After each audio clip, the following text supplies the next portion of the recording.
Good evening and welcome to ELOSOFUMARTAKES. This is our 193rd take, live from the Alec Bradley Lone Star studio of Euless, Texas. I'm your host, Barry Duplessis, as always, and I'm so proud, so pleased, and so privileged to be with you all tonight.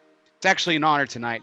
The honor is mine, and the guest of honor will be introduced in one moment. But before we get to that honor, we do have to thank the people that make this show possible. That, of course, is our sponsors. Tonight's show is sponsored by Drew Estate. Drew Estate is about to make someone a whole lot richer during the latest Freestyle Lives on their Facebook page. You have probably noted that Drew Estate has announced that it will hold a Bitcoin sweepstakes with numerous incredible prizes during upcoming Freestyle Live shows. They have picked winners from November, October, and are skipping December, but there's one more show, so tune in on January 20th. Yes, a little over a month from today, January 20th, and you can get enrolled in a chance to win a full Bitcoin from Drew Estate. The winner will be announced on the Freestyle Live on February 17th, 2022, and you could be the winner of a full Bitcoin thanks to Drew Estate. So make sure you tune into the upcoming Freestyle Live and enter and get a chance to win a full Bitcoin thanks to our friends at Drew Estate. And it's my pleasure to welcome you to our 193rd take. Again, my name is Barry Duplessis. I'm live from the Alec Bradley Lone Star studios of Euless, Texas, and it's my privilege to introduce tonight's guest, sponsored by United Cigar. Smoke one today and start living united, Mr. Storm Boen of Operation Cigars for Warriors. Storm, how are you doing tonight, sir? Great, man. How are you doing? Oh, I'm absolutely fantastic. I am absolutely fantastic. I open up every show saying it's a privilege and who I get to speak to, and I genuinely mean it. To everybody I invite onto the show, I am genuinely thrilled to speak to everyone. But tonight's show is a little more special than normal, and you would think that I would say that to everybody too, but I don't. I've wanted to do this show for quite some time, and at this year's past PCA trade show, I had the privilege of finally meeting you in person for the first time, and you were very gracious. And when I kind of told you about this idea, you were absolutely on board. And a couple of weeks ago, I floated the idea where I said, hey, you have the state available, and you were absolutely so gracious again, and have agreed to jump on tonight. And I'm honored to have you here. Thank you so much. No, the honor is ours. We appreciate your support that you've been giving us. It's guys like you that make the charity work. It literally is.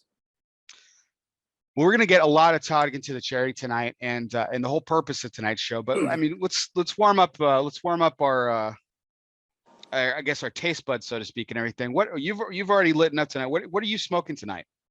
Well, as funny as it sounds, it's my first time to get a well-rested, the new Cigars for Warriors Caldwell cigar. It's the from the Long Live the King line. It's called a Mad Mofo. It's got a pretty cool. Oh, I love that blend. Yeah, I love the Mad Mofo blend. Box.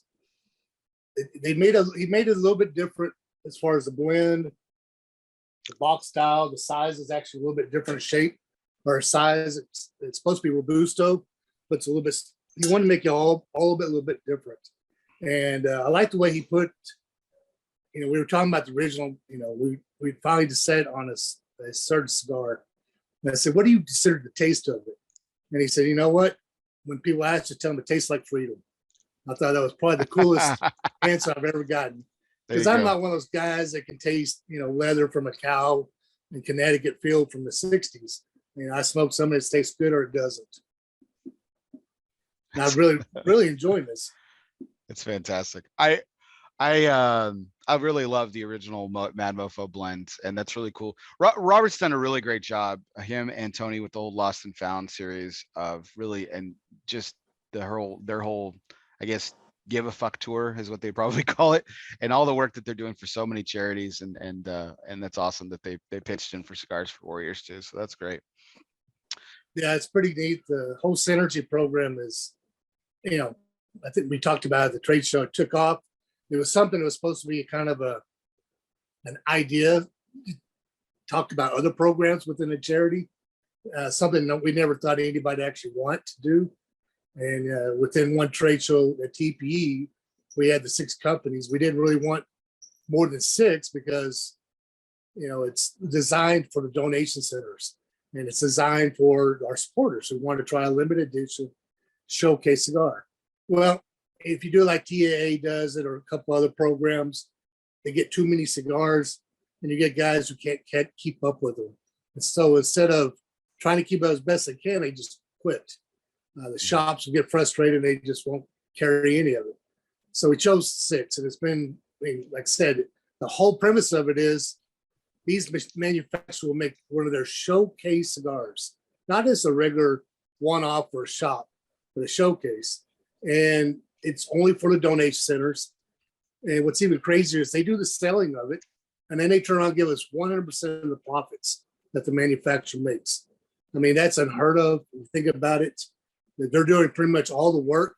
We get involved in the market as far as the designs, and we'll choose one of the last 5 or 6 blends. But at the end of the day, they do all the hard work.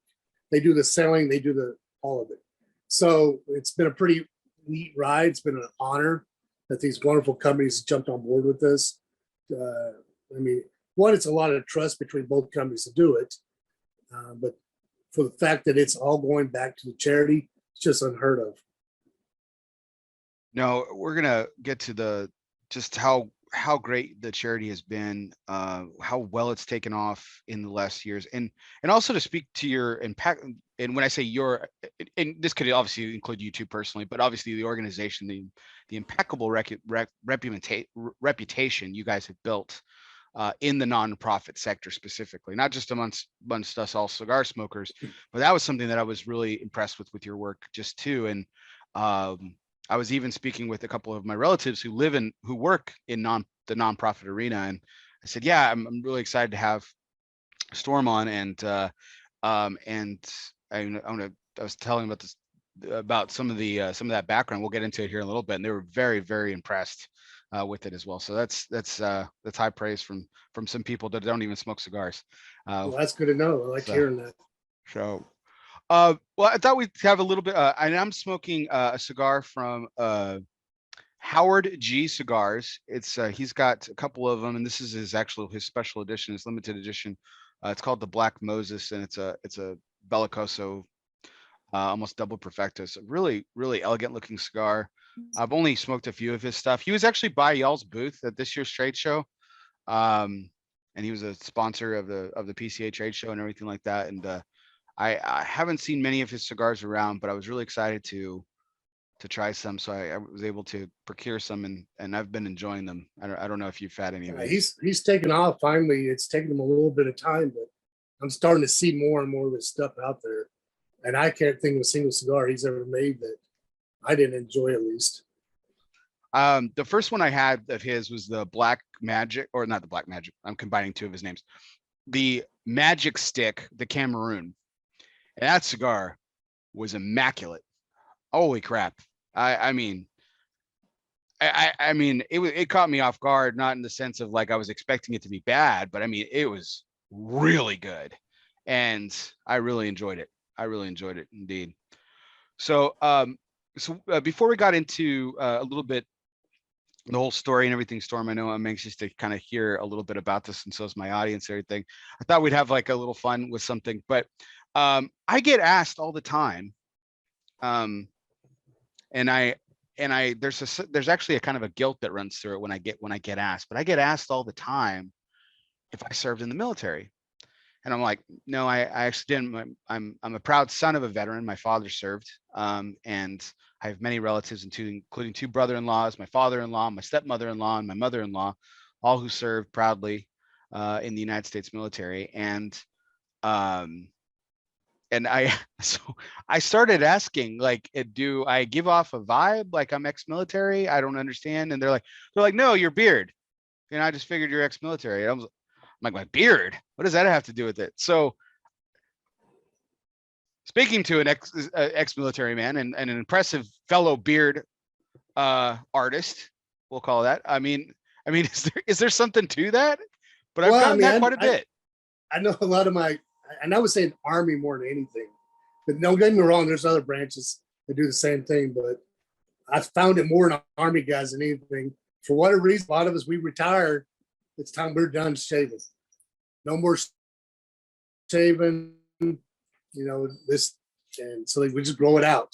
We just spent 20 years shaving every single day, and for me, my wife really likes it a lot, so that's a incentive. Anything makes wife happy is a really good thing. Yeah, you actually asked me about this before the show started, and about my wife's opinion of it too. And my wife loves it. My mother, who hates it, asked prior to my wedding day if I was going to shave, and my wife answered for me. She said, "Absolutely not, because if he does, I'm not walking down the aisle." Nice. So when she said, I mean, I was obviously for sure, because I had already asked her to marry me, but that was the moment that was solidified the whole thing. So you knew that was it. that was it. But what is it about? I mean, what is it about Army? Just again, from your observation, just having known so many veterans and people that you served with and everything, it's just more prominent against former Army vets as opposed to other branches, or? And you know what? It may just be my exposure level. I run to a lot of Marines that stay clean. A lot of Air Force and the rest of us when they get out, so they stay clean shaven. Coast Guard, I don't know what they do when they get out, but so like I said, this might be just my level of exposure. I'm around typically more Army guys than any branch, but then again, starting a charity, I've been around all the branches in a pretty good sized amount of people over the years. So the exposure levels can be diluted to all the branches, but still, I still would say that if you got 10 guys that have beards, all the military, 8 of them are Army. And I couldn't tell you why. That's interesting. That's funny. It's even branch discriminatory a little bit. That's interesting from your observation. And it may be just a bragging point. Who knows? We all lie about everything anyway. But well, that'll take us into tonight's major point, which will be a big theme throughout tonight. But tonight's major point is sponsored by Protocol Cigars. Power of the P. Tonight's major point is brought to you by the people. Cigar people, the people who know everything about a lifetime of service. Protocol Cigars is more than just pool parties and good times. Well, maybe it is. But behind the fun and the motivation for service is a motivation for giving back. From the original Protocol Blue to the latest release in Lawman series, Bass Reeves, Protocol has always been about honor, passion, and yes, the people. It's what their life's work has been and always will be about. Power of the P, Protocol Cigars. So Storm, again, this is something this is a show that I've wanted to do for quite some time. I was kind of telling you right before, and to my audience tonight, who this might be their first time, for over a year and a half. For over a year now, I have dedicated a segment of my show to feature or spotlight a nonprofit of my guest's choosing, and of course, Operation Cigars for Warriors has gotten chosen several times by my guest, and it's always a great segment to get their perspective on why it's special to them. And this kind of spawned tonight's idea, which was I want to do an entire show dedicated to this amazing charity that has really breathed a lot of life into our industry in a very positive way. And for me personally, supports something that I'm very passionate about, which is the United States Armed Forces and its veterans, and its men and women who are on active duty. So Storm, again, I can't thank you enough for being on tonight. I really am really excited to hear your story, the story of the organization, and how we can all do a little bit more to support the great organization that you co-founded back in 2012. So before we kind of get a little of the background, I want to start off really quick here with how can people donate? Where can people donate? And, is there, I don't think there's a limit. I think you'll take as many cigars as you can get, but where are some of the most popular places that we can put our donations that will go towards our men and women in uniform? Well, I mean, there's 3 ways. I mean, the first way is your local donation center. And I like to say local donation center, because even if they're not, that's when you go harass or shop and ask why they're not. In a day, being a donation center, the owner is going to make a lot of money off the charity. And we get a lot of shop owners say, I want to be in a program, but that's not the reason why. why not? Capitalism is, be proud of it. Don't be ashamed of making money. The more our shops make off of us, the more our donations are. It's that simple. So if you're a guy who wants to press your shop into them, trust me, it's only going to benefit them. The other way is sending directly to one of our distribution points. Our public distribution point is in Florida. That's basically goes to Robert Allen. The shop he actually works at, it's one of our donation centers, and that shop owner's very gracious to receive all the boxes. It's a checks and balance issue. So he receives it, he puts it up, locks it up, and then once Robert's there, he opens in front of the crew, and they start counting it all. They start looking at it all. Any of it's damaged, of course, it gets thrown away. When I say damaged, I mean damaged, like the head just fell off the cap. If the foot's got a crack in it, that's not damaged. If they're too dry, we rehabilitate them. A lot of people may not know you can rehabilitate your cigars if they're too dry. We have the system. Boveda has been a sponsor of ours since day one. And they've given us the humidity levels that we can progressively raise the humidity up. And of course, we rest them when they get to our main distribution point, and then they get shipped out of Boveda. A lot of people get curious about that. If we get 1,000 acid, one guy's going to get, 25, 30 acid. We spread the love among all the different donations. So it's an assortment. And of course, our care packages have a lot more just cigars in it, but us being called Cigars for Warriors, people want to hear about that. We sip a lot of coffee, magazines, cutters, sliders. Then the third way is go on the website, and we have a PayPal account that even if you don't have PayPal, they have credit cards, you can donate with a credit card. We are working currently to get an additional donation set up. Venmo and a couple others. Venmo recently is changing their rules about no donations. So once that goes into effect, we'll have Venmo, and then we'll have a new processing card on the website as well. So those are the three main ways. Go to your website right now. The shops are semi-updated. I would say we're around 550 shops. That goes up and down. Shops sell, they get new managers.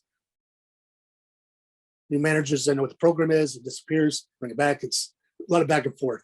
But that's the easiest way. Go to the website if you want to find your closest donation center. We're working on our future app. One of our supporters and future sponsors going to be making this an app that we'll have where you can go in there, and if you're close to one, it'll ping you. It's a lot of cool little features like that. So we're looking forward to that, of course. But those are the three main ways as far as donating. We have I said public distribution point. We have a second one. A lot of people know the guy's name is Peter Taro. He's up in New Jersey. He's an event coordinator. He literally takes care of about 20 stores. Most event coordinators, one store is one enough. But this guy's he's a beast. And on top of it, his family loves the program. And so that is our second distribution point. He does the same thing. Again, it's all about checks and balances. Receive them, count them, mark them. Whenever they count them, it goes into our QuickBooks, and our CFO gets the count. And as they leave, we subtract those counts. We always know where we're at on numbers. As you said, reputation is big, perception's big, but more importantly in all that is checks and balances, just make sure everything's always on the up and up. It just takes, one bad incident to hurt a whole charity. And that's the last thing we want to do. And we're very careful because we understand every dollar is a dollar out of someone's pocket. Every cigar is a cigar that can't smoke, and they're giving it to the troops. And so we really honor that donation. It's one of the things we have in our program is being a donation. I will pull a shop out of the program if they have a shoebox out. If they have a cigar box out. It's supposed to be a humidor because if Bear goes in there, he donates a cigar. He wants it to be respected. Respect the cigar he just donated. He just, dropped a $10 cigar, put it in a, cigar box. One, there's not enough room. Two, is just going to dry out by the end of the day. So, to me, it's all about respecting the donation that someone has generously given. And it really means a lot. We've been given items that, let's say we had a perfect example last month. We had a gentleman donate a very expensive box of Liga Privadas, $300 box. Oh, wow. Well, normally I would use that as a raffle, but he said, no, I would prefer to go to troops. He wants to go to troops. Guess what? They go to the troops. Some people say use it whatever's best for the charity. So we look at it. It may be better for bigger bang for the buck to raffle something like a really nice lighter or a really nice humidor. But at the end of the day, if someone wants to go to the troops, if it's feasible, we had a guy give us a cabinet, wanted us to send it to Afghanistan. That wasn't going to work. So there is limits to that. And I don't mean a small cabinet, I mean a very large. But he's still donating. We're going to use in a raffle coming up. Lest we forget, you guys still have to cover shipping. So yes, we're running around. People always ask us our numbers, and we're very open about it. It's anywhere between 12 and 15 grand a month, and that's with zero salaries, zero expenses paid when we travel, etc. So again, it's all about the dollar and how someone donated. We really want to be open and transparent how your money's being used. There's so many charities that are not that way. Military charities, sadly, there's quite a few of those that are not that way. Now, one of the things we do is a little bit different. We support other military charities. We're very proud to support those charities that do everything, above and beyond reproach, which is something very different. Most charities won't do that. It's, in the day, it's a business in a lot of people's minds. In the day, for us, it's about the troops. It's about the passion for the troops, giving back to the troops and taking care of them, whether they're deployed, whether they're home, whether they're retired, whether they're about to retire, whether they're about to medically retire, whether they're families. All those have an effect on people's lives. And at the end of the day, those men and women who deserve it, in my opinion, are those military guys that really put it on the line. But as you said earlier, some people haven't been able to serve. And there's always many ways to serve. As I told you at PCA, you told me the exact same thing you said earlier. And you've gone way out of your way to serve the public. And it's very much appreciated, more than you probably know. So keep up the good work on that. Well, that's very humbling, Storm. Thank you. So I'm really anxious to get back to the beginning a little bit. And this first part's a little bit about you. And just wanted to know how, the genesis of yours. So obviously we talked about your service and everything. But so when did that start? When did that start? When did you? I know you worked for a living. You weren't like and that was something my father taught me. My father was an officer, and he told me that enlisted men worked for a living, and he had the cushy job. Right. So yeah, I was an NCO. He was a nice. He ate a lot of cake. We like to say. Yes. So so when did you enlist, and what was I enlisted and I went to military academy, got my commission, and right before I swore it, I said, no, there were some things I found out. I was like, no, I'm never going to do this. Screw the military. I'm done. A couple years later, got my master's, and I was sitting at a friend of mine's house who was an active duty staff sergeant for recruiting. And he had on his wall, blown up in a big, beautiful frame, the non-commissioned officer's creed. And I started reading it. It really just it resounded within me. I don't know how more to put it. It just caught me, and everything, all the words just meant, it's like I automatically felt what I wanted to do the rest of my life. So I did active duty for a few years. Eventually came back home, joined the reserves, finished off my military career in MOS called Civil Affairs, not public affairs, but civil affairs. Civil affairs is nation rebuilding. Basically, every mission we've had for the last 60 years has been pretty much ran by civil affairs, which is the smallest of the smallest of special operation units. That was pretty, I enjoyed it a lot. We did a lot of humanitarian work. And so that was, something that really I caught the bug for, as you might say. And then I was still in the Army. I got injured. So I was medically retiring in 2000. I was post medically retired in 2012. Ended up being 2014, but I was still on medical. And this whole charity, this whole Cigars for Warriors was an accident. I got bored and started a group called CAT, C-A-T-S, Cigar Aficionado Trade and Sales. It was the first trade and sales group there ever was on social media. It was the first Facebook group that wasn't a fanboy, one manufacturer, one retailer. It was open to everybody. So again, that was supposed to be for 5 people. First day was 1,000 people, so we kind of messed up on that. I didn't understand how you put, secret. I didn't know you could do that. I just, I started the group because I kept getting my ass chewed out about everything. There's always rules that no one ever tells you about. And I was, I got a cigar from my brother-in-law. It was a Drew Estate tobacco special. I was on all the drugs that the military had me on. It was the first thing I could taste in a long time. I was like, God, this is great. I could taste it. Sweet, chocolatey. And I just hadn't tasted anything forever. Next day he said, you want to get another one? I was like, hell yeah. So he wheels me into the cigar shop. And my logic was, well, that was good. The one next to it's got to be better, right? So I grabbed the one next to it. Didn't have a clue what I was doing. Now in the military, we smoked cigars, but there's probably a lot of guys were like me. We did a lot of cigar smoking. We had no clue what we were doing. No clue what we were buying. I walk in there and see a $12 cigar about that big or $2 cigar 2 foot long. I went and bought the $2 cigar and try to smoke it like a cigarette. But you're sitting there the whole time telling everybody, oh, this is great. So my brother-in-law actually taught me how to smoke it right. And the second one was a job of all things. And so I was sitting one night, I pulled up the labels and I saw Drew Estate. And I told you I was on some drugs and the military gave me, and started typing in that Drew Estate thing, and I was in Chrome and or Google, excuse me. And it was actually, I was playing those stupid Facebook group games.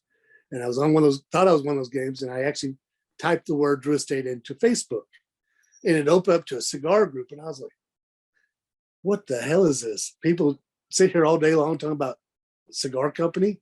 It was just mind baffling. But I watched it. And finally I took a chance and asked a question, got my ass chewed out. So, I'll go do another group. Same thing, got my ass chewed out. Every time everything I asked was wrong. How do you season your humidor? Oh, you don't know how to do that? Get out of here. You're too much of a new boot. Then the last straw was one day I was all excited, went back to Drew Estate group, and I found online cigars. So I thought I want to make a post. I'm going to show everybody you can find these acids for $25 a 5-pack. What a deal. I thought I was going to be a hero, on social media hero, So I posted that, and a little over 400 comments later how I was a devil. I was the reason the industry was failing because I should be supporting a brick and mortar, even though we all know that 98% of people that are on cigar groups are all buying online cigars at least once a year minimum. Yeah. And then the worst thing I did when I made cats, I put a line up there the very first week or so. I said, y'all need to know my philosophy about online stores. I believe online stores have saved the industry. I believe there's more brick and mortar stores now because of online stores. And oh man, talking about I was a super devil after that. But I still believe that. I think that it's just like looking at a bar and a package store. You go to the package store to get the cheap beer. You go to the bar for the social environment. You do both. Cigar shops the same way. Online stores or package store or cigar shops or social event. And, hell, I've had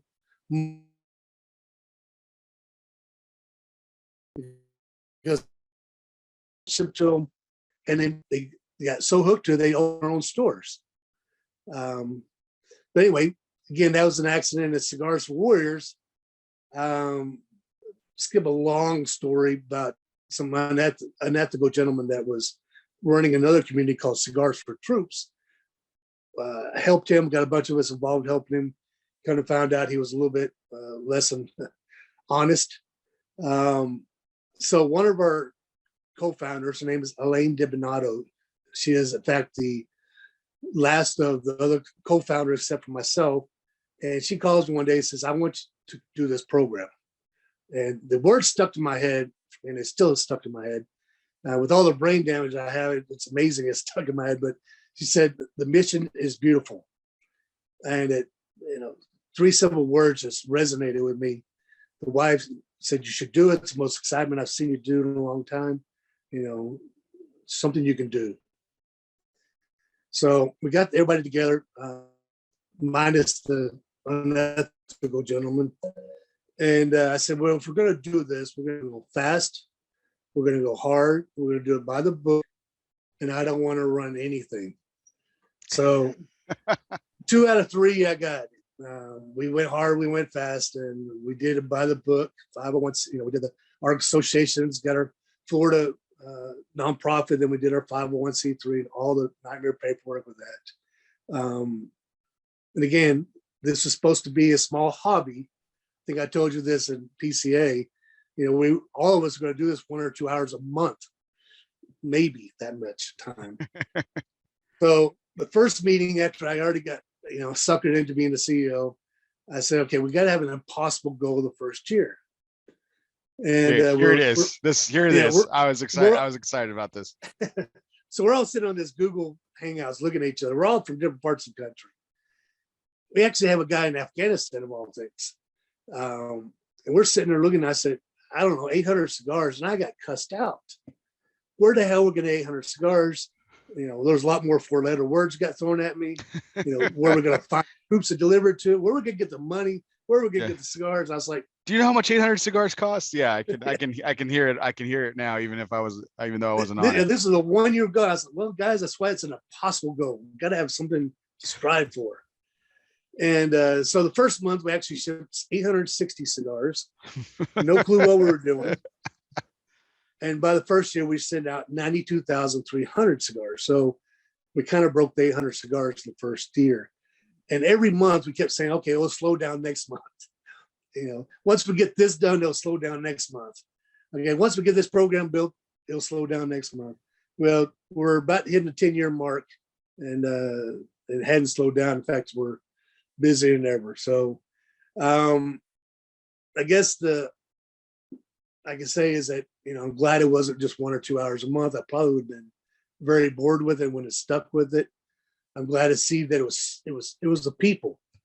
It was the social media guys that basically the first year pushed it through. It was companies like Drew Estate. It was companies like Famous Smokes. Famous Smokes was donating between 3,000 and 6,000 cigars a month. Oh my gosh. Drew Estate was doing 2,000 every month. Not to mention Drew Estate was helping out with a ton of other things. In fact, Jonathan Drew would consider him an original co-founder. He was never on the board, but he's been on the advisory committee since day one. And he was the guy that he literally, before he got on board, his company was doing a ton of different military charities. And he told me one day, I don't know if any of these are even legit. So I'm going to put all my eggs in one basket. But before I do, I want to see people don't realize he used to be a lawyer. At least he went to law school for sure. And so he wanted to see the Art Associations. He wanted to see the 501c3 paperwork. He wanted to see the bylaws. Then he wanted to meet everybody. So the biggest thing he said, that first year, 2012, was besides money, besides cigars, what else can I do to help this charity grow? And I said, it's simple. And I think it kind of threw him a little bit left. I said, put us in your booth at PCA. At that time, it was IPCPR. And he said, well, that's the dumbest thing I've ever heard. There's nothing you can do. You can't even ask for donations. That's fine. We won't ask for a single donation while we're there. Just put us in your booth. Let us set up. And he said, yeah, I don't understand. I said, well, you've asked for a lot of trust. Now I'm asking for the same thing. I said, all right. He goes, it's a waste of your time and money for you guys to spend money to be up here. I said, all right. So we get down there at the end of the week. It said, so was I right? I said, nope, you're absolutely wrong. You just put us 10 years ahead of the game.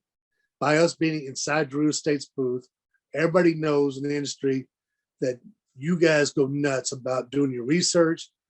You're going to make sure we're legitimate. You legitimized us in front of everybody. So you put us 10 years ahead of the game. And then he realized it. And after that, it was, we were on strong. So that was basically the beginnings of it. I mean, I could talk for hours on it. It's a lot of funny stories involved, but those are more meaningful stories to me, more impactful stories. Certain things that happened we got lucky with, like going to the trade show the first year. That was just something that I threw out the last second in a conversation, after many, many conversations. We just got lucky with a lot of things. We've screwed up a lot of things, so I think, my guys get frustrated by something we might have messed up. The way I look at it is every time you messed up, we learn something new to be able to do something better. And here we are 10 years later at 1.24 million cigars shipped out. That's incredible. Almost 2,000 pounds of coffee, God knows, probably tens of thousands of lighters, cutters, magazines, different swag, gift cards. I mean, Cigars International is donated, and I'm probably lying. It's probably a little bit more, almost $250,000 in gift cards, all $100 gift cards. Oh my goodness. No strings attached. So it gives a young guy who can't afford that $250 Liga Privada box that he stares at every time he gets online. Now it gives him a chance to buy it now at $150. Gets a chance to buy it. Or, maybe likes Tom Sawyer. You can get 2 Tom Sawyer boxes for $100, whatever it is for that those soldiers that want. So, it's just been a lot of great people in this industry. The reality is, if it hadn't been for the people in the industry, I probably wouldn't have stuck around just because I'd have been miserable way too quick, way too long. So it's been the industry. It's been an amazing trip just to see how many people have such big hearts, especially when you watch social media these days, watch the news, you would think the world's going to, as my granddad used to say, hell in a handbasket. But, there's still really good, honorable people out there. I would say reality of things is 98% of people are just like the rest of us. It's the other 2% most people are noticing. So Storm, I want to unpack some of these impactful stories, as you've called them. So first of all, one of the things I wanted to talk to you about was that goal. I heard that from you in a previous interview where you were talking about an impossible goal for the first year. We're going to do 800. And I didn't hear the first month that you just talked about where you actually surpassed the goal in 1 month. I heard the 92,000 and I was like, oh my gosh. So when the first month rolls around and you're at the end of your first month and you've hit and surpassed your impossible goal, I mean, there had to be some thoughts of being overwhelmed. In a lot of ways, emotionally and also logistically, I'm sure it was just pretty probably blowing you away in a lot of aspects. But when you saw the generosity of our industry, really, I mean, instantly come forthright. I mean, as a veteran yourself and what you were trying to achieve, what did that mean to you? I mean, did you think that did you think it was a fluke, or did you really think okay, we got something here?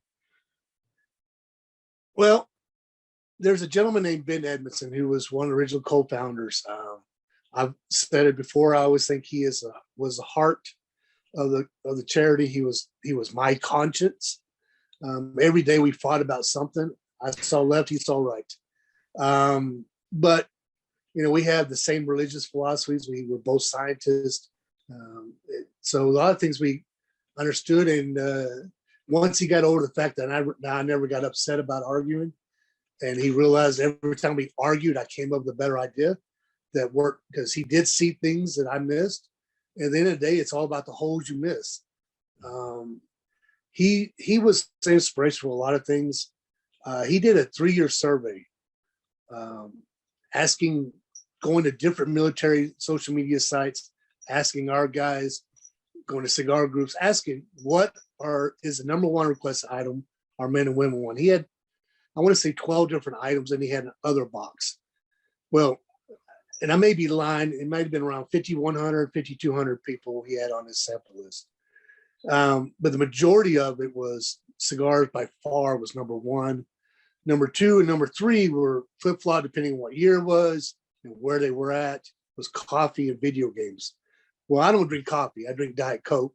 And I never got to play video games in Combat Zone. So I stuck with cigars. Now, we have sent a lot of video games. I say a lot. We sent more video games than I ever thought we would, just because it's not something we really go hardcore at getting. We've been a little bit more aggressive of late. So it's been fun. I think I answered your question. I'm not sure. I kind of go off the edge on it. Yeah, no, actually, it's actually funny you mentioned the video game thing, because I've heard that before too, and it's interesting. Like I told you at the beginning of the show, I have I know a lot of people who work in the nonprofit sector in various groups and everything, including my sister who works for a nonprofit. And I have and I've heard stories about like the weird donation, either the money that has like this weird caveat to it, or just some odd thing. What's the strangest donation that has come to Cigars for Warriors in your mind that you've seen in 10 years? What's the strangest one, or the weirdest one, or the coolest one, or the one that was like, okay, well, that's weird, but thank you? I did an event. I guess like I said, I haven't really talked about this story very often. Early on, we had an event, and one of my big coordinators called me and said, "Hey, are we allowed to do events at a gay bar?" I said, "Why not? Probably going to get more donations there anywhere else." He goes, "Are you sure?" I said, one of the things I pressed on the guys on the board, and I still do, and I tell them when they get on the board, is that we're not a moral charity. We're an ethical charity. Everybody has different morals. We're not here to put our morals and impede it onto the charity. If it's legal and if it's in our bylaws, we're going to do it." So he said, "Yeah." He goes, "Are you sure?" In fact, I said, "I'm so sure I'll come up to the event myself." He goes, "You?"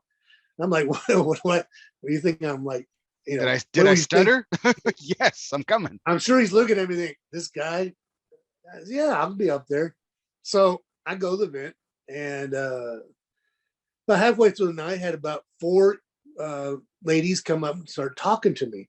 They said, "We'd like to donate some for you to raffle for the end of the night." That's great. We didn't really have any raffle items. I think I brought in a box of cigars of my own.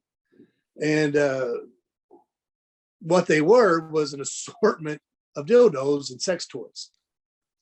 And there's some things that I saw that were donated that I have never seen before. And I thought I'd seen it all. So that was pretty funny. It was fun. I mean, we raised a lot of money. I can't complain. So that was fun. Wasn't somebody who really posted all over social media about the dildos, but they raised a lot of good money. I'll never, I don't regret it whatsoever. Coolest item. They knew what they were doing that night. They knew they were gonna bring in the dough for you. There's 2 things I would say comes to my mind. One was a real katana signed as legit. We auctioned it off, and we raised $4,200, the biggest amount of money we'd ever raised at one hit. It was phenomenal. And I would say the other one was actually there's 2 more. There's one that Lane did Minato, one of her co-founders. She's an artist, and she painted this picture of Jonathan Drew at a barn for a barn smoker, big, beautiful one. And we auctioned it off, and they went nuts. And the guy that won it, he just wanted to donate money. So he wanted to turn around and redonate it so we could re-auction it again. So we actually made double the money off that one painting. Oh, wow. And, that guy, I see him every once in a while, and he always says in pictures. And we had another artist that donated that same evening, another beautiful piece artwork, and it got auctioned off for quite a bit of money. That's when we had the big bourbon family. Sorry, my brain just. Anyway, if I said the name of the bourbon family, you know who I was talking about.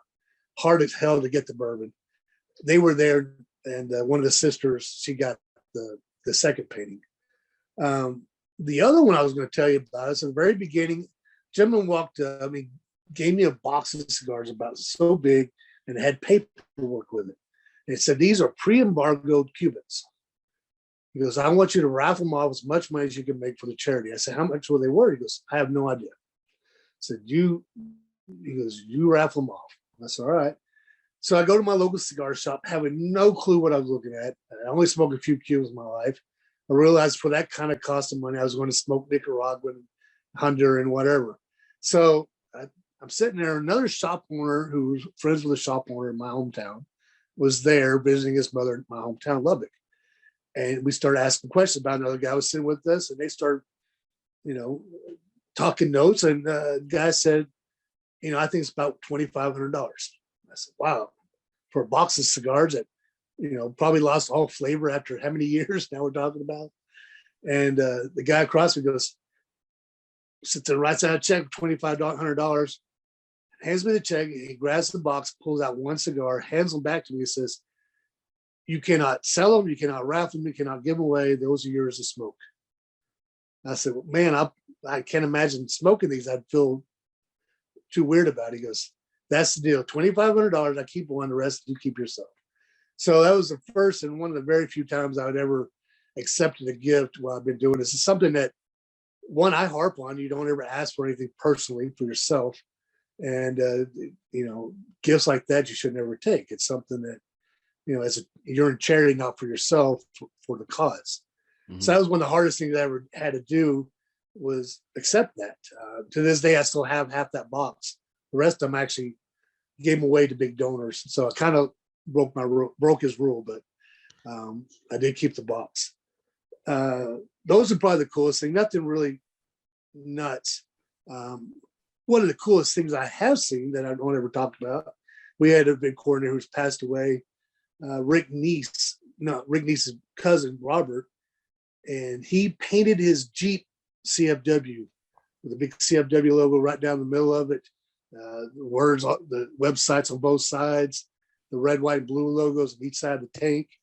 I mean, who does that? That was the coolest thing I'd ever seen. So, that was in the early days, and I just remember putting a big smile on my face, thinking, wow, someone took our charity and put it on their Jeep that it meant that much to the cause. So, those are some of the fun stories anyway. That's really cool. I think it's I've had this conversation with actually several brand owners or manufacturers too, and the level of fandom or nerddom or whatever you want to call it, where people just do these like crazy things, because they just love the cigar so much.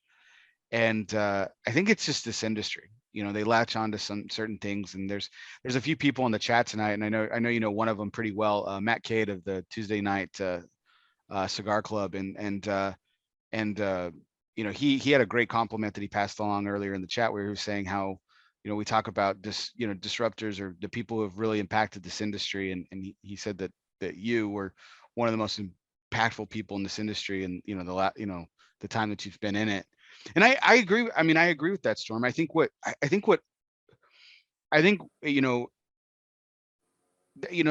there's times where we talk about this industry being fractured and stuff like that, but at the same time, there's this core unity that exists between everybody.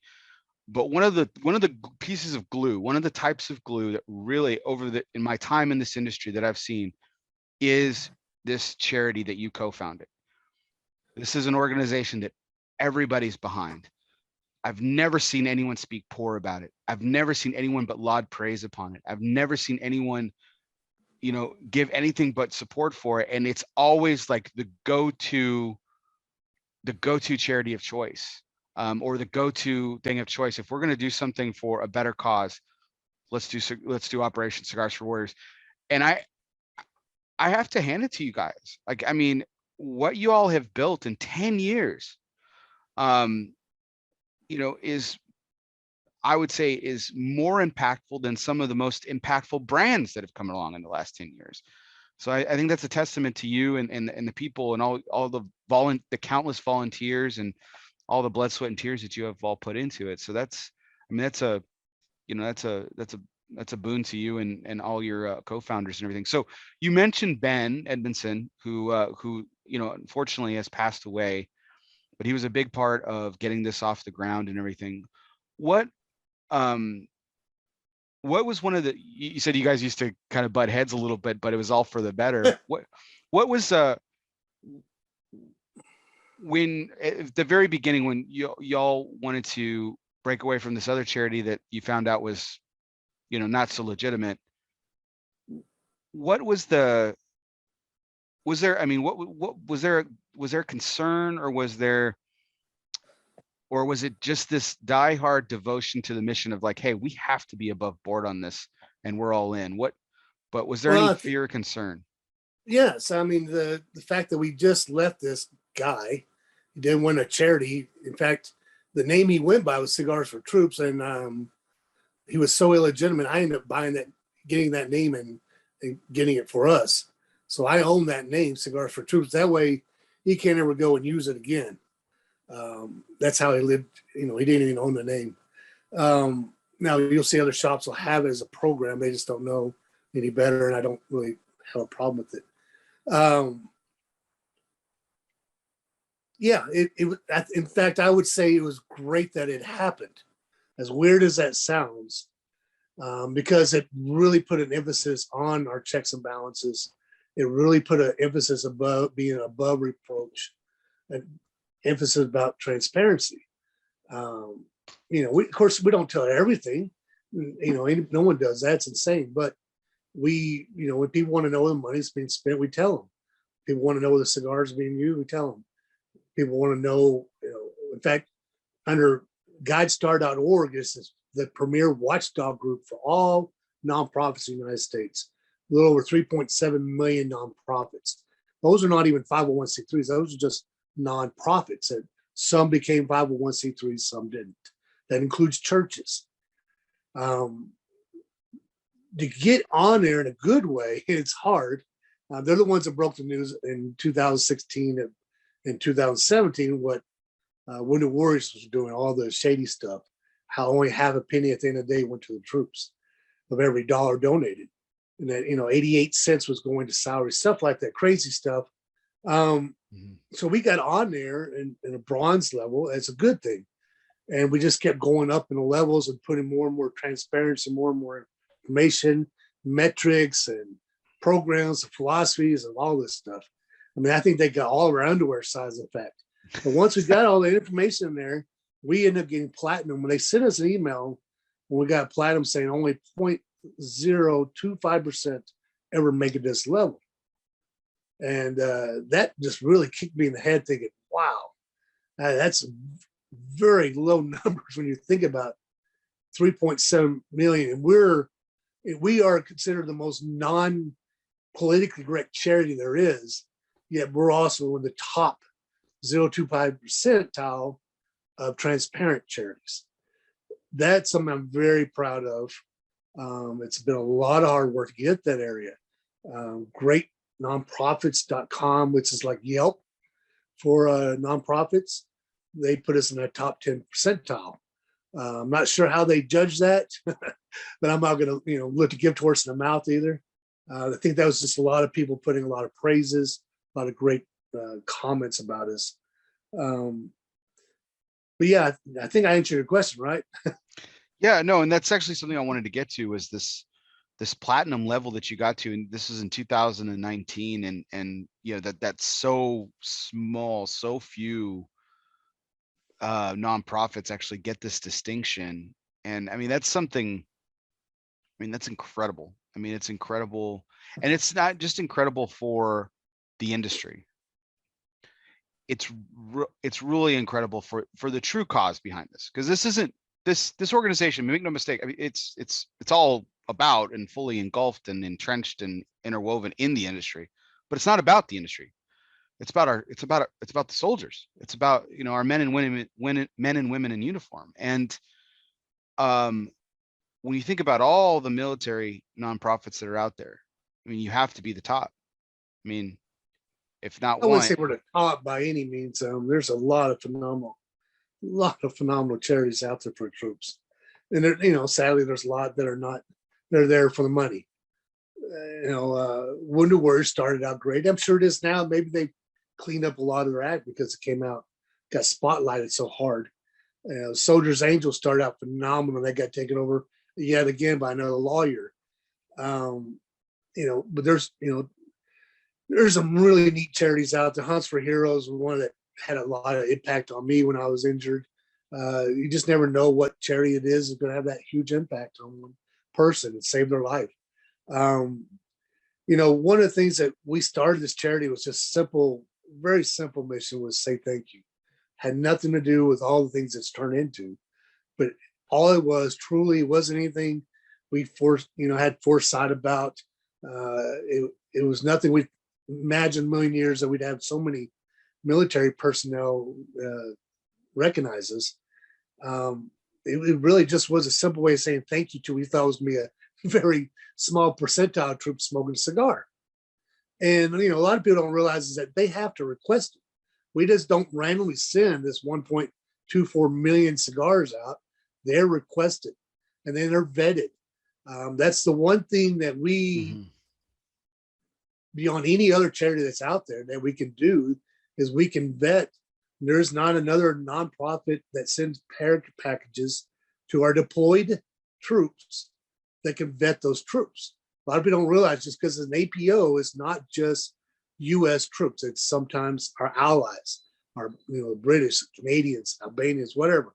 It's our contractors making $250,000 a year tax free. Now, once they get the package, they want to hand a cigar to one of their contractors that are embedded with them, or Albanian brother, sister. It's their cigars. They do what you want. You'll see a lot of the photos we have. We'll see guys in civilian clothes. Some are just troops that had civilian clothes. They had a cigar night. But a lot of them are contractors. And so, again, once it's theirs, it's theirs. The stories we've gotten back over the years have just been so much beyond that for a simple cigar. I thought my story was unique. Come to find out there was nothing unique about it whatsoever. And basically was I would take my really bad day, and I had a limited amount of cigars my wife would send me, and I'd take my rank off, and basically had no blouse, no hat area. And once guys sat around and smoked cigar, they could say anything they wanted to. I'll give them most of it's 4-letter words about me, but it got it off their chest. They got to relax a little bit. They let most of steam off. In my mind, that was in civilian world, that's crisis managed debriefing without telling a bunch of troops they need to talk about their feelings. So it was a way to just blow off steam. It was a way to create normalcy in an environment there's nothing normal about it. And about the only thing else that had been better than a cigar would have been a beer or whiskey. And General Order 1 says you can't have those. So the next step is cigar. And with so much cessation push of cigarettes, snuff, chew in the military, the only true tobacco out that's really out there hardcore is cigars. When we started this, there was no such thing as a military cigar group. If there was, I never heard of them. No one ever approached us about it. The Taliban Cigar Club was one of the first ones we started working with. And these clubs now have blown up all over the world. They'll have, let's use Taliban, for example. I have multiple chapters everywhere. They may have the Bahrain chapter, the Qatar chapter, that, the Kentucky chapter. So the explosion has taken over the military and cigars. I mean, there's always been traditions around it. And so that's something we're very honored and proud of, because a lot of them very bluntly say they followed our steps and creating something. And they created these clubs. In fact, many of us, me and Ben specifically, helped walk several of these clubs up, building their 501c3 bylaws, or 501c7, excuse me. And so that was another honor, was to help build these clubs, these cigar clubs that are still around, that have just blown up. And to think that we had, just small impact on that is pretty heady if you think about it. And then just meeting, as you can imagine, a lot of us get burned out, especially the board of directors. People don't realize the hours a lot of these guys are putting in, men and women, that we have. When you get on the board, it's not to meet once a month and get paid $10,000 a month to do it. These guys get nothing. When they travel, they get nothing. Every once in a while, we are able to supplement a small per diem when they travel. But that's about it. And they do work throughout the whole month, on top of their normal 40, 60-hour job, on top of their families, on top of all the insanity that goes on in a normal person's life. So I have a lot of respect for our board members. They do a lot of work. People don't realize our first workshop. I'm gonna give you a clear example. Our first workshop, which is something we're proud of, we do once a year now until COVID hit. And basically it's a way to remotivate people, educate people. But we had members that have been with us for several years and didn't realize there was more than two of us on the board of directors. They thought it was me and Elaine or me and Ben that done everything. And I was like, or me and Robert. A lot of people realize Robert's out there. Yeah, he's the one shipping all the damn cigars. He's the one answering all the emails. There's a lot of people doing a lot of work to get this done. There's a lot of logistics involved. But again, it's like you said earlier, you said it right. It's an honor when you meet one of the recipients. They start telling you stories, what it meant to them. It just blows your mind, especially as a soldier myself. I would expect to know all the answers to that, and I get blown away by them. There's times we've had guys tell stories.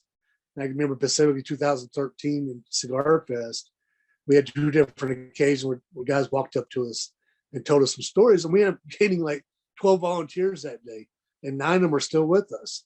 That was way back then. So if you ever get a chance and someone says they got cigars from us, talk to them. Most of the time you're gonna get blown away just by some of the stuff they say. A lot of times I've wished that I had the gall to record it, to put it on the websites, to put on a brochure, some of the stuff they told us. But most of it would be unbelievable. Most of it would seem I was using them. It's always seemed wrong to me. So we've never done it. We've never used it part of our marketing. We'll use sometimes a letter that we posted. And before you even ask, my favorite letter we've ever had was from a mom. It started out with, "I despise all things tobacco. I hate tobacco. I think anybody uses tobacco is a moron. But thank you for what y'all did for my son. All he can do is talk about the package. It uplifted his spirits." She went on. She goes, "I'm so grateful. Here's $250 in a check." Oh, wow. So we went from "I hate tobacco and all things it represents" to "here's a donation." Here's money to a tobacco. Favorite letter ever. Because I remember right now, it's like, oh shit, here we go. And then by the end of it, my mouth's just wide open in shock. So anyway, I think we got a little bit carried away.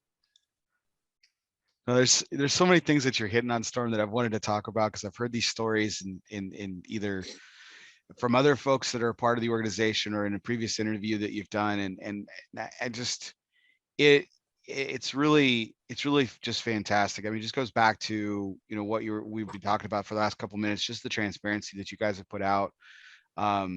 There's no doubt to the impact that it's having on our troops and what y'all are doing and everything. So a few other things I want to touch on, but this is the part of the night where I kind of shift gears. And normally this is one of the segments in the middle of the show where we talk about the charity. So we're obviously doing that the whole thing tonight.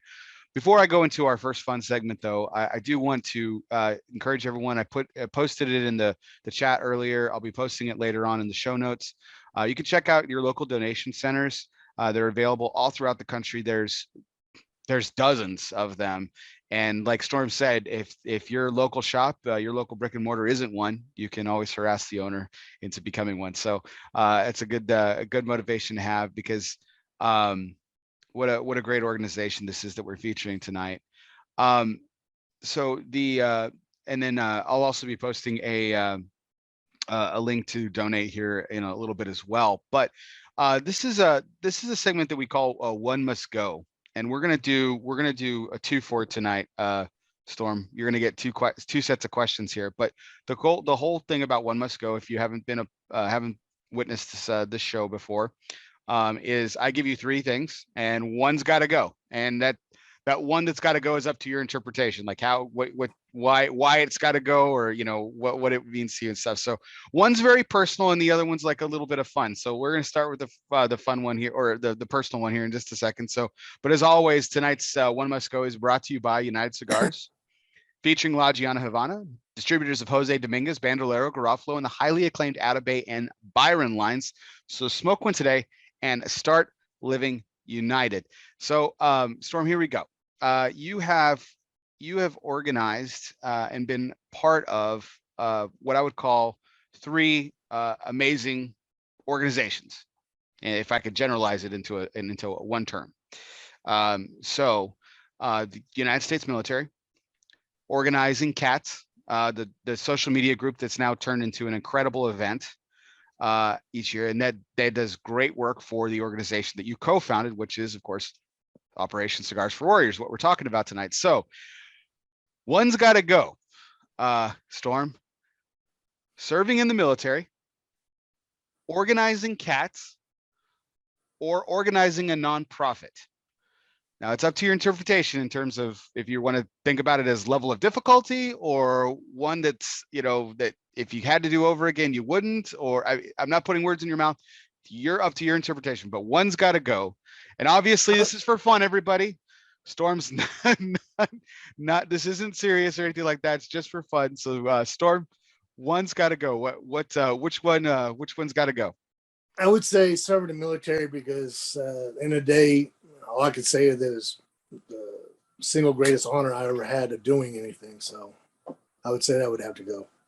Awesome. So keep that around, because it is. So in your military service, Storm, I've asked my father on numerous occasions, and it wasn't until I became older in life where he actually answered my question, which was, because my father had a lot of memories that he'd rather forget, as I'm sure you have. But what is one of the fondest memories? Is it these meetings that you were talking about where you would take your rank off? Is it something else? What is one of your most fond memories of serving in uniform? I would say that a lot of the humanitarian stuff, my first medical readiness site, we did in Honduras. That was pretty impactful for me because it was so far outside my lane of knowledge and exposure. Basically, we went to the middle of right after Hurricane Mitch hit the Central America, and it really jacked up Honduras pretty bad. We went up washed out roads up to the top of a mountaintop. We're at a village up there. And I was the only civil affairs representative. So somehow I was E4 or E5 low rank. Somehow I get put in charge of this mission that I have no idea what I'm doing. And basically we brought medical personnel, we brought Honduran doctors, nurses, military doctors, nurses. And we did a big medical readiness. We treated everything from, worms to, women who were pregnant, women who just had a babies, all sorts of illnesses. We had different. So one of the things I had to do is figure out how to get them all on right lines and figure out a location. And my first step was to go find the mayor of this village, and he brings me to his home, small home, and I knew enough Spanish, and he knew enough English, and we figured out what we wanted. And to finish it off, we had to drink this homemade tequila. Now, civil affairs is one of the things we've always been exempt from General Order 1, because you may have to do this, and you can't disrespect the culture. So he hands me a glass. I don't know if you can see my hand, but it's pretty good size, and it's made out, it looks like it's homemade glass. And he fills it up all the way to the top, and he guzzles it. So I start drinking it, and I had to stop. I started drinking. I stopped about 5 minutes, and I finally finished it. He smiles. He takes me over to the school building we were going to take over. Had a nice fence. We could use it for, MPs could maintain control, et cetera. We had it all figured out. By the time I got to the colonel, that tequila started hitting me. And I get to the full bird colonel now. Hadn't been exposed to too many of those at that time either. Walked up to him, and I am shit-faced. I am totally trash. And I'm like, sir, and I'm just stumbling. Words are all messed up. And I'm like, sir, we got the schoolhouse over there. He's like, what is wrong with you? I am shit-faced, sir. He goes, you've been gone 10 minutes. How did you 10 minutes? What happened? So I told him that. He laughed his ass off. But I said, and I kept telling him, I said, there was a pig in the house. He goes, there's no pig in the house. And sure enough, about 30 minutes later, here comes the mayor with the damn pig with the rope around his neck. But it was just fun. I got to talk to these people. We got to help them, truly help them, do some really good things for them. Some sadness involved, of course, but it was my first true impact. And I did, before that, I did stuff like, serving Thanksgiving dinner to the homeless, and small things that you do once, twice, 3 times a year, but nothing to that impact in my life. So, yeah, I think I got your question answered. No, absolutely. That's a funny but yeah, heartfelt story. That's wonderful. It's not too often, I think, in life in general, right? Where this life that you've chosen, a life of service, you probably see it more often than the average person. But even in that, you probably go days, weeks, months where you actually don't see it, and then you finally do have these moments where you actually do recognize and see the impact of what you're doing, and that's got to be the most uplifting and soul restoring thing that happens to you. And when we see our recipients, I can't think of one recipient I've met face to face that hasn't restored. It's easy to get burned out, and just seeing the smiles on their face, they get to meet, shake your hand, they all want to do pictures and sign stuff, and just all you did was give them a cigar. So the impact, knowing the impact behind them, it's just, it revigorates you, gets you rejuvenated. So yeah, I enjoy that impact, enjoy seeing it. I never get tired of it. And I can guarantee you all of our board of directors and event coordinators will tell you the same thing. Our marketing director, no doubt he gets burned out 24/7. RJ's told me more than once that that's what's kept him going, is about every 2 months he meets a new recipient, and it gets him motivated again. And it's a lot of hard work. These guys volunteer, but the rewards, in my opinion, is meeting these recipients and letting them tell you what something as simple as a cigar meant to them. Simple as a care package, not even a cigar, just getting a box, a care package that was a toilet paper and baby wipes. If you didn't ever hate CNN, I hate CNN just for that one reason. They put out all we ever want is baby wipes, toilet paper, and toothpaste. I had so much toilet paper and hygiene products when I left Iraq the first time that me and my 5 guys gave it to my interpreter. He opened a haji stand, emailed me 6 months later saying he quit his interpreter job that he was making good U.S. money to open his haji stand, made so much money off the products we gave him. He moved his whole family to Jordan. Oh my gosh. Yeah. So we didn't have not too many troops like CNN for that one reason alone.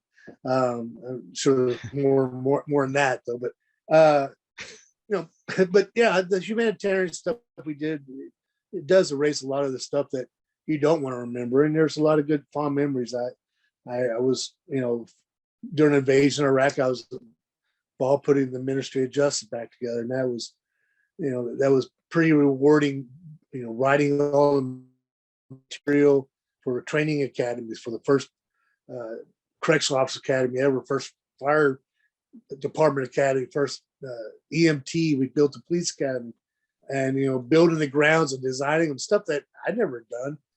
So those things were very impactful. But at the end of the day, meeting one soldier that tells the story, how much it meant to them and restored their whatever levels they need to get restored while they were deployed, means so much more to me than that. And I know that sounds biased because it's a charity, but the reality is, for me, what gets me off is talking to our troops that get cigars. And a lot of these guys, for years and years, I keep getting text messages from them, tell me how they're doing. Someone's getting medical out. I get, ask advice for this. Some I have no idea. Some I have good answers for them. That's pretty cool too, because I never wanted, you asked a good question earlier, and I think I skipped right over it. But how we knew we were doing something good. Well, that answers personal to everybody that's involved with the charity, all the founding fathers and Elaine as our one founding mother. What I knew is when we had our first active duty person come back and it meant so much to them, they volunteered for us. And that person's still with us. And to kind of find out, as far as we can determine, he was our very first recipient. And that was Captain Daniel Madugo, is now in Arizona. First Cats Fest he came to, I asked him his rank, because as far as I'm concerned, if you're an E5 or higher, and I want you to do a speech, you're going to do a speech. If E4 is lower, I let him decide. But he said he was a captain. I said, you don't got a choice. I brought him up on stage and made him do a speech about, what it meant to him. And, for us to find out this guy that shows up, it was actually our first recipient, which is mind blowing. And in fact, he's a volunteer and done more events you can imagine, and been very impactful for himself. And he's out of the military now. So that's when I knew we were doing something right. Is when we got guys and gals coming back and wanting to volunteer for us. Because I didn't volunteer for any baby white companies or toilet paper companies when I came back. You didn't go intern for CNN, Storm? You didn't do that? No, I didn't do that at all. Pretty sure they wouldn't like me there. Man, that's some great stories tonight, Storm. I'm just really in awe. I have been of the organization for a long time, and just hearing some of the stories in the past, and you repeating some of them tonight, and then some new ones have come up. It's just it really just goes to show, it really is. Because you guys are doing a great big thing. It's a great big thing, but at the end of the day, it's the small thing. It's the small gesture of a gift that makes the kind of impact for like Captain McDougal. And now he's first recipient, still a lifetime volunteer, and because he believes in the mission and what it meant to him. It's proof in the pudding, as they say right there. So we go from great stuff like that to something a little more silly. This is our second one must go, but I like to shake it up here, because I think this is a fun segment that we've gotten in with United Cigar, and it's always kind of fun to to break up the conversation a little bit with a little bit of hilarity sometimes that ensues. But I know that probably you probably ate more than your fair share of MREs in your lifetime. So well, if you can see my belly, you'd know it's true. But I'm sure that getting one of the glorious things about civilian life is that you've gotten to enjoy good food over the years. And we could sit here and talk about steaks or burgers or something like that. But I like to start with the beginning of the day. And I was thinking about this. Someone asked me this week, actually. In fact, they're like, "What's your favorite meal of the day? Is it lunch, dinner, or breakfast?" And it was just kind of really random. And I was like, "Oh, I'm a breakfast guy, absolutely, hands down." And it got me thinking about just the fun that my father did every Saturday. He would always make breakfast for us kids. And that was like his thing. And so I was thinking about today, and I was thinking about the connection of you two guys being in the military and stuff like that. So I was like, oh, we'll do a breakfast one must go. So here are your 3 breakfast dishes that one must go. And this is gonna be funny. It'll be funny if you hate all 3 of them, but one's got to go: pancakes, French toast, or waffles. Which one's got to go? Shit.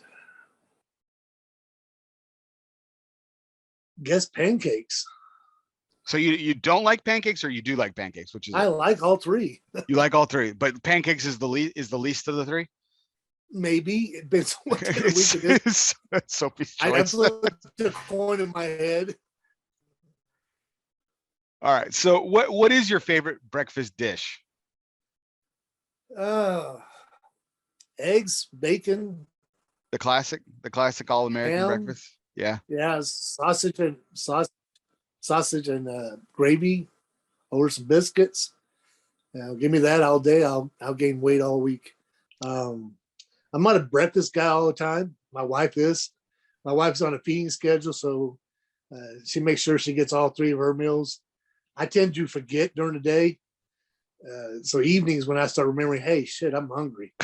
And I figure out what we're going to eat. It's time for biscuits and gravy because it's the first meal of the day. It's 7:00 at night. Hey, now breakfast for dinner is phenomenal. Oh, absolutely. It's absolutely money. Are you kidding me? It's wonder. It's the best. It's the best. There, you mentioned biscuits and gravy, and I was gonna throw it in this 3, but I don't know why I didn't.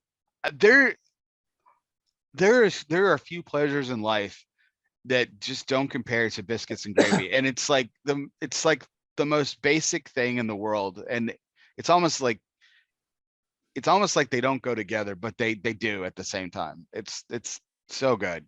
It's such a good dish. It's unbelievable. Well, my dad used to, oh man, I'm thinking about the calories, I'm just gaining weight. But he'd get those big Hungry Jack biscuits that are real flaky, Mhm. shove a pound of butter, then shove tons of burnt bacon inside them. Then he'd make gravy with sausage, and that would go over the biscuits. They have a ton of butter and bacon in it. So you can just imagine the smorgasbord of flavors that you're getting. It's just, and you're just, of course, it's, it's a million calories per bite, but it's definitely a Christmas morning dish. Right. There's, man, I love biscuits and gravy. I should have made that part of the question. Um, it's just such a good dish and everything. But um, all right. Well, that was our one must go segment, and as always, so pancakes only because he flipped a coin. But this is obviously brought to you by United Cigars, featuring La Giana Havana and distributors of Jose Dominguez, Bandolero, Garofalo, and the highly acclaimed Atabey and Byron lines. So smoke one today and start living united. So there were a couple other stories that I've heard in the past that I really kind of wanted you to elaborate on here tonight, Storm, as we kind of wrap up tonight. And again, I can't thank you enough for being a part of tonight's show and being and for those of you who are tuning in late, as if you are loyal listeners of ELOSOFUMARTAKES, this is the time of the night where we're usually actually featuring a charity of my guest choosing. But in case of tonight, our guest is not him per se, but the organization he co-founded is the charity of the night. And we are talking all things Operation Cigars for Warriors. So check out cigarsforwarriors.org and learn how to donate. You can donate 3 ways. They do have a PayPal account. You can send money directly to them. Every dime goes towards the troops. Every cigar goes towards the troops. You can if you do have men and women that that are serving in uniform, they can actually request cigars on the website as well. And they get vetted, and all the cigars that are collected by this amazing organization go directly to our men and women in uniform. And you can go on the site. They're wonderful, countless pictures, and you can see your donations in the hands of our men and women in uniform. And you can see the amount of fun that they're having, the amount of enjoyment that they're having. And never forget the sacrifice that they are giving us every single moment of their lives.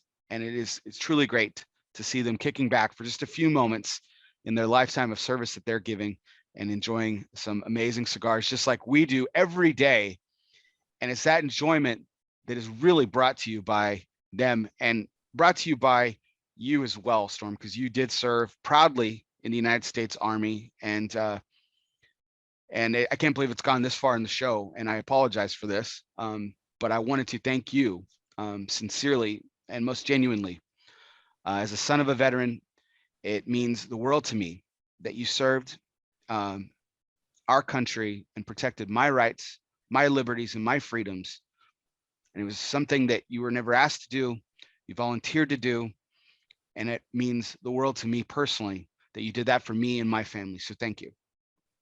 I appreciate that. Appreciate that.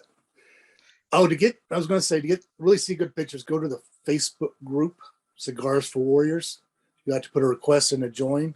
We used to not do that, but we've got some interesting spam on our group before. Very interesting. We've had our website hacked once, and it was by a Russian porn site. And I used to be proud. I knew all things porn. I learned I knew nothing.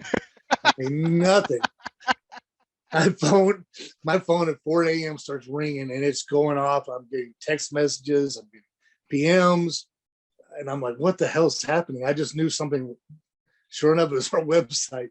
So for about 6 hours, Cigars for Warriors was a really bad Russian porn site.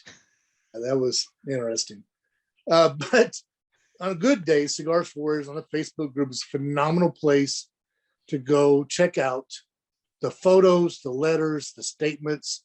A lot of the guys will get on Facebook and on our group and say thank you. They'll send us letters. We post them when we're allowed to. We always let them have the opportunity of saying, hey, if we send something back, we prefer not to be posted, we won't. We're very cognizant of their privacy. We get a lot of troops that, not supposed to send photos. And so you'll see a few of them that we wearing masks. Well, you can typically guess those guys are in special operations in some form or fashion. When they do that, they just want to keep sending us photos anyway to show they have the cigars. So goofy masks or whatever. There's some funny stuff. But those are, go by the Cigars for Words, go by the Instagram. You get a lot of good information off the Instagram. Would appreciate anybody following us on Instagram. Just for the fact I was telling you earlier, so we had our Instagram stolen from us. Basically, guy tried to ransom it, wanted a lot of money for it. At the end of the day, we could have paid it, but I started thinking about, again, that person that donated $1 wasn't donated to turn around and pay some asshole to give our group back. So we just made a new one. It's funny because we posted something wrong. Instagram would have taken our whole group down, but we sent in, I don't know how many, there's probably 50 of us that sent in statements to Instagram that it was stolen, and they never took it down. So what is the official handle now? What is the official new handle of Cigars for Warriors? You can still type in Cigars for Warriors on Instagram, but I think it's Cigars _for_Warriors. Okay. A little bit trickier, but if you type in Cigars for Warriors, it goes straight to it. Okay. And we have a phenomenal administrator, and he's always posting all the up-to-date stuff. You'll see a lot of stuff on the Synergy. Have we talked about the Synergy program at all tonight? No, but that was one of the things I wanted to. Before you go into that, you had mentioned RJ, your marketing director, earlier, and I wanted to thank him personally on air because without him, this show wouldn't have gotten off the ground so quickly. I emailed him directly. I think within 5 minutes he had us reconnected, and you agreed to do the show. So hats off to RJ, and thank him so much for putting this together. Well,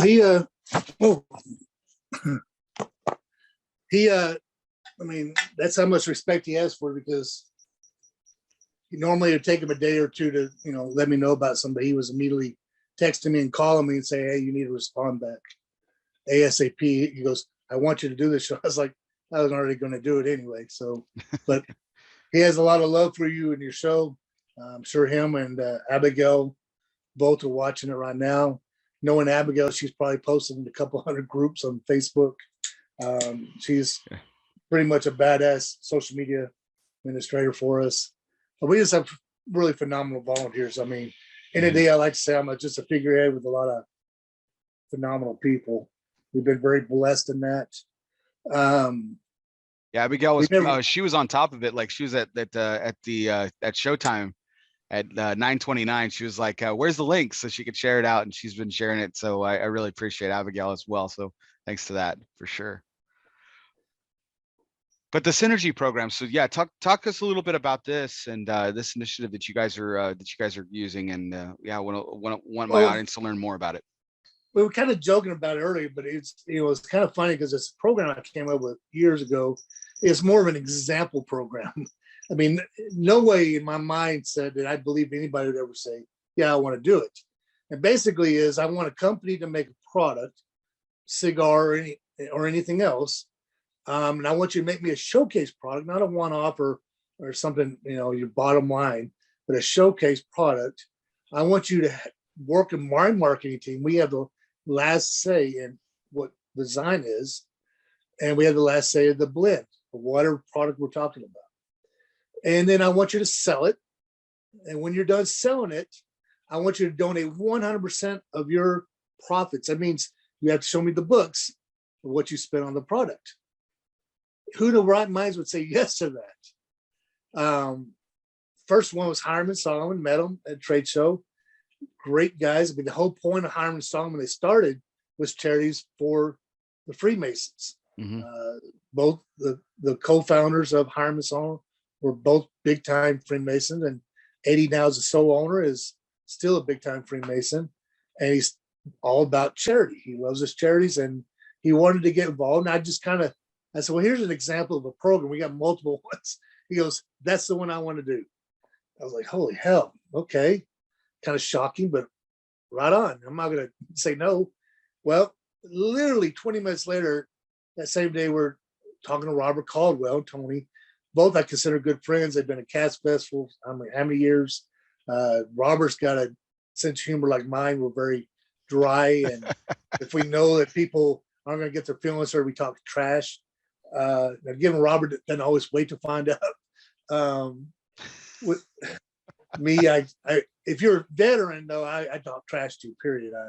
But I try to do away from the regular people. But so we go to Robin. I'm kind of telling him, he's like, hey, I want to get involved and help me and my wife do charity.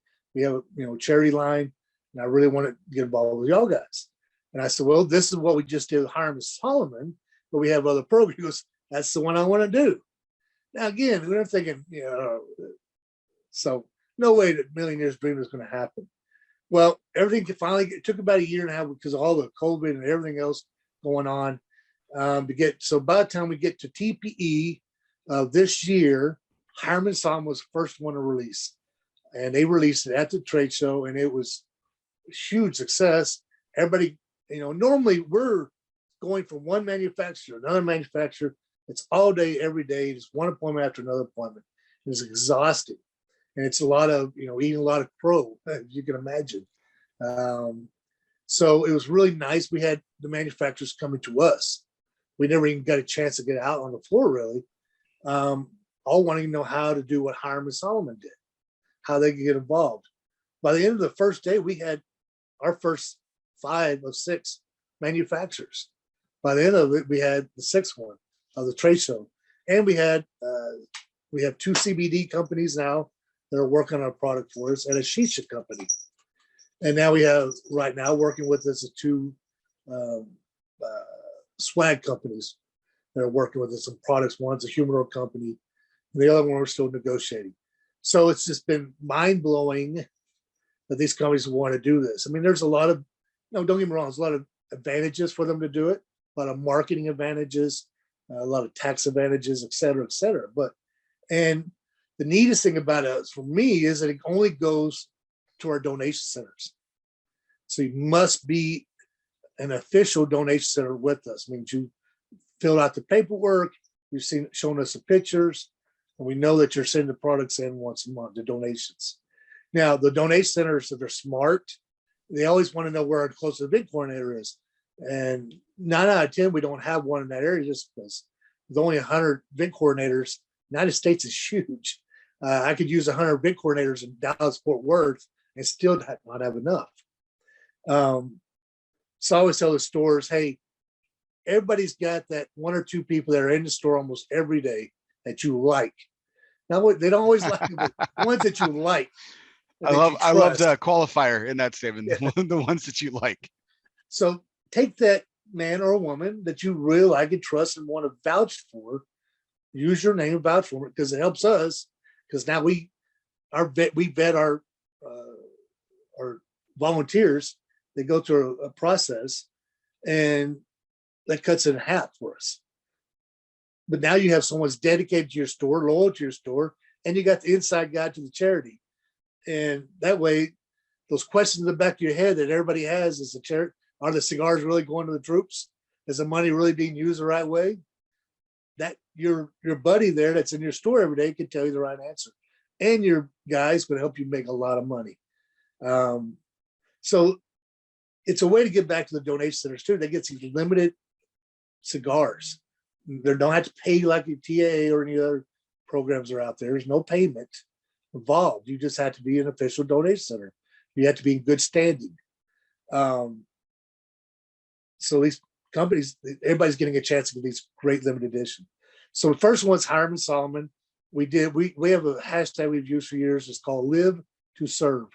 And that basically encapsulate everybody's involved with the charity, whether it's a person like you serving, helping us out today. Other days that you've done it, supported us. It's our regular supporters on a daily basis, our volunteers, our sponsors, etc. Everybody's serving. And at the end of the day, we're serving those who serve us right now, deployed in a combat zone or long-term deployment or float. A lot of people don't realize we don't send the guys that are in England or Germany. They're probably drinking better beer and smoking better cigars than we are. But those guys don't. They have to be deployed.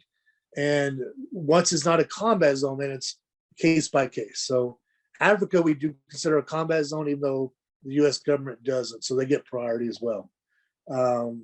So the whole point of the program is to help get more donation centers, and for the manufacturer, they get a chance to be in a shop they may not be in, and vice versa for us. So Robert Caldwell's and a lot of stores are not donation centers. The only way they get that limited edition cigar, they must be donation centers. So it's a nice quid pro quo and all the way around. But this is my second one tonight. I already smoked 2 cigars in one day. Listen, it is at a trade show, and I honestly am really enjoying this. We've had cigars in the past made for us that were good, but there's no way in hell I'd smoke 2 in a row.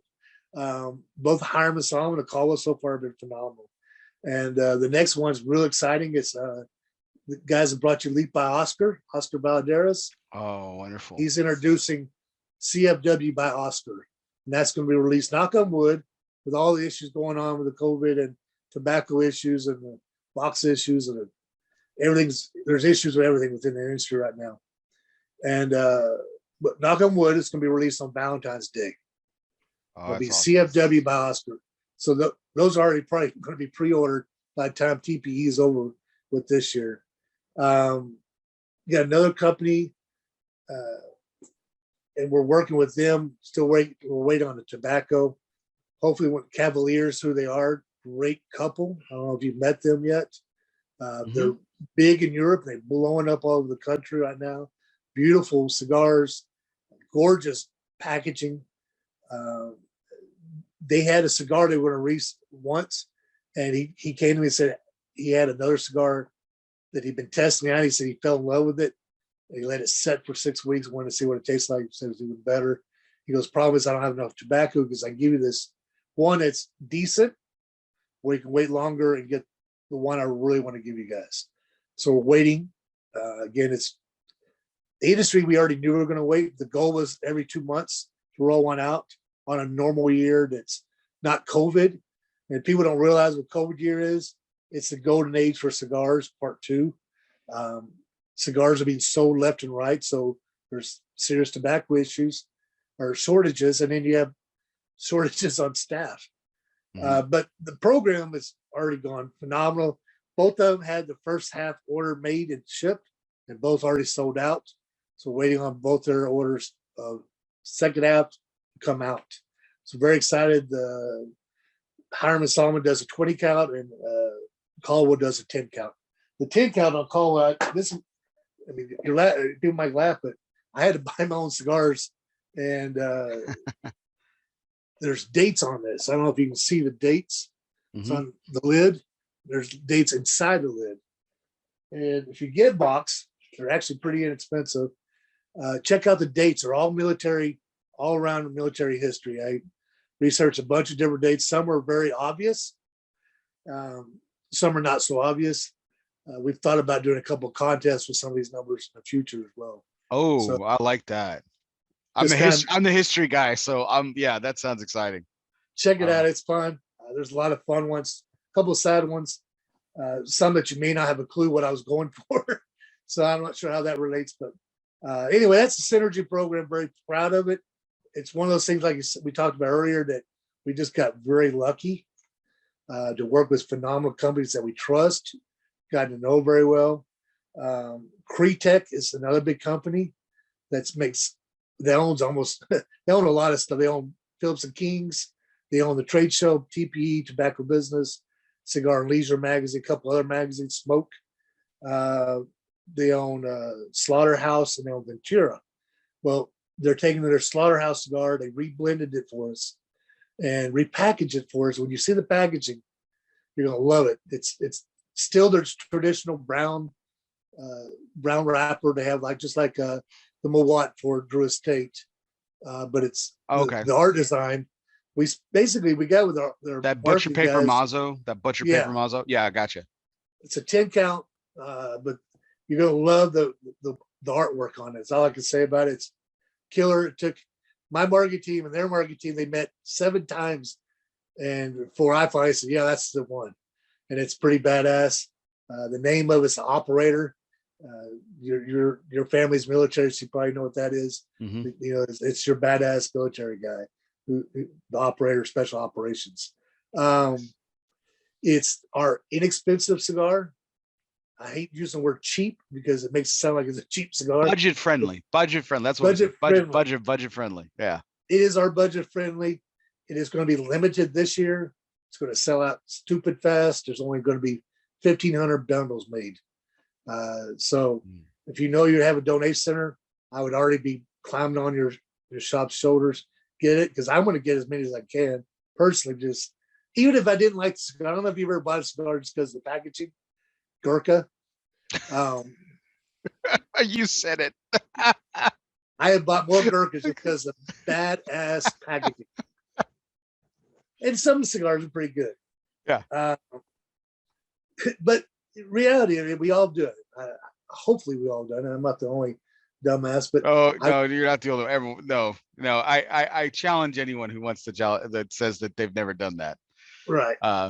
Yeah, I'll call bullshit on anyone that says they haven't done it. So it's pretty cool. It's not a box or anything. It's just, nice brown bag, as you said. Cigars are actually really good. As funny as it sounds, I had no great expectations for, as you said, budget-friendly cigar. The new blend to me is a lot better than the old blend.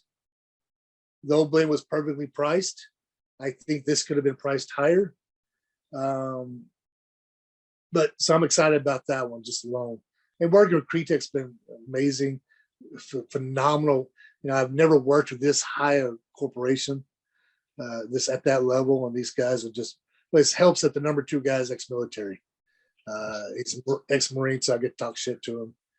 So when we're one-on-one, it's a lot of shit talking. We get the marketing guys around us, like, yeah, very formal. But it's been fun. Out of everything I can say about it, it's been fun. I thought it was going to be just a nightmare, and there's been nightmares, but the issues hadn't been with the company. Has been because of the shortage of tobacco and all the things that everybody's going through right now. Mm-hmm. Gotcha. So that's the Synergy program. That's awesome. Very, very short, confined way of saying it. That's gonna be great for you guys. I can't wait. And this is only the beginning of it, which is even better. So, so there's another organization. We've talked about it a little bit here and there and stuff, but I wanted to give you a little bit of time to talk about this. While you are, Storm, I'm going to step away for just a second, but I'm still here, I promise. But it does give me the opportunity. Matt Cade said in the chat earlier that he said, I can go ahead and say this. You are his personal hero. And it's easy to see why, all sarcasm aside. But I know he stepped in for you for a short stint as head of this organization, CATS, not Operation Cigars Warriors, but CATS it started off as a social media group. You mentioned that, and it's since kind of morphed into this amazing group and community of folks. And you have great partners, and you mentioned just a couple of them, Tony and Robert, who've supported it every year, and it's a great event. And that's I speaking because I have not been to one yet. I'm ashamed to say that, but I found myself always working during it, which was unfortunate. But hopefully that'll change here in the short order. But talk to us a little bit about CATS and what it started as and what it's become today. Well, as I told you earlier, it started as an accident. There was supposed to be 5 of us. When we hit about 12,000, we kind of slowed things way down. With the charity really blowing up, I kind of stepped out of the leadership role of things. It's still my community. As I own the company. The reason I made it into an LLC is, again, more protection, another layer from anybody ever harming the charity, because we use a lot of the original group cats to support the charity. I would say 80% of our volunteers have come from the cats group. At the beginning, the first 5 years, I'd say it was almost 100%. As you said, it's morphed into a lot of gatherings over the years. You know, in Deadwood, we'd meet every year at St. Patty's Day, have a big float down the middle of the street.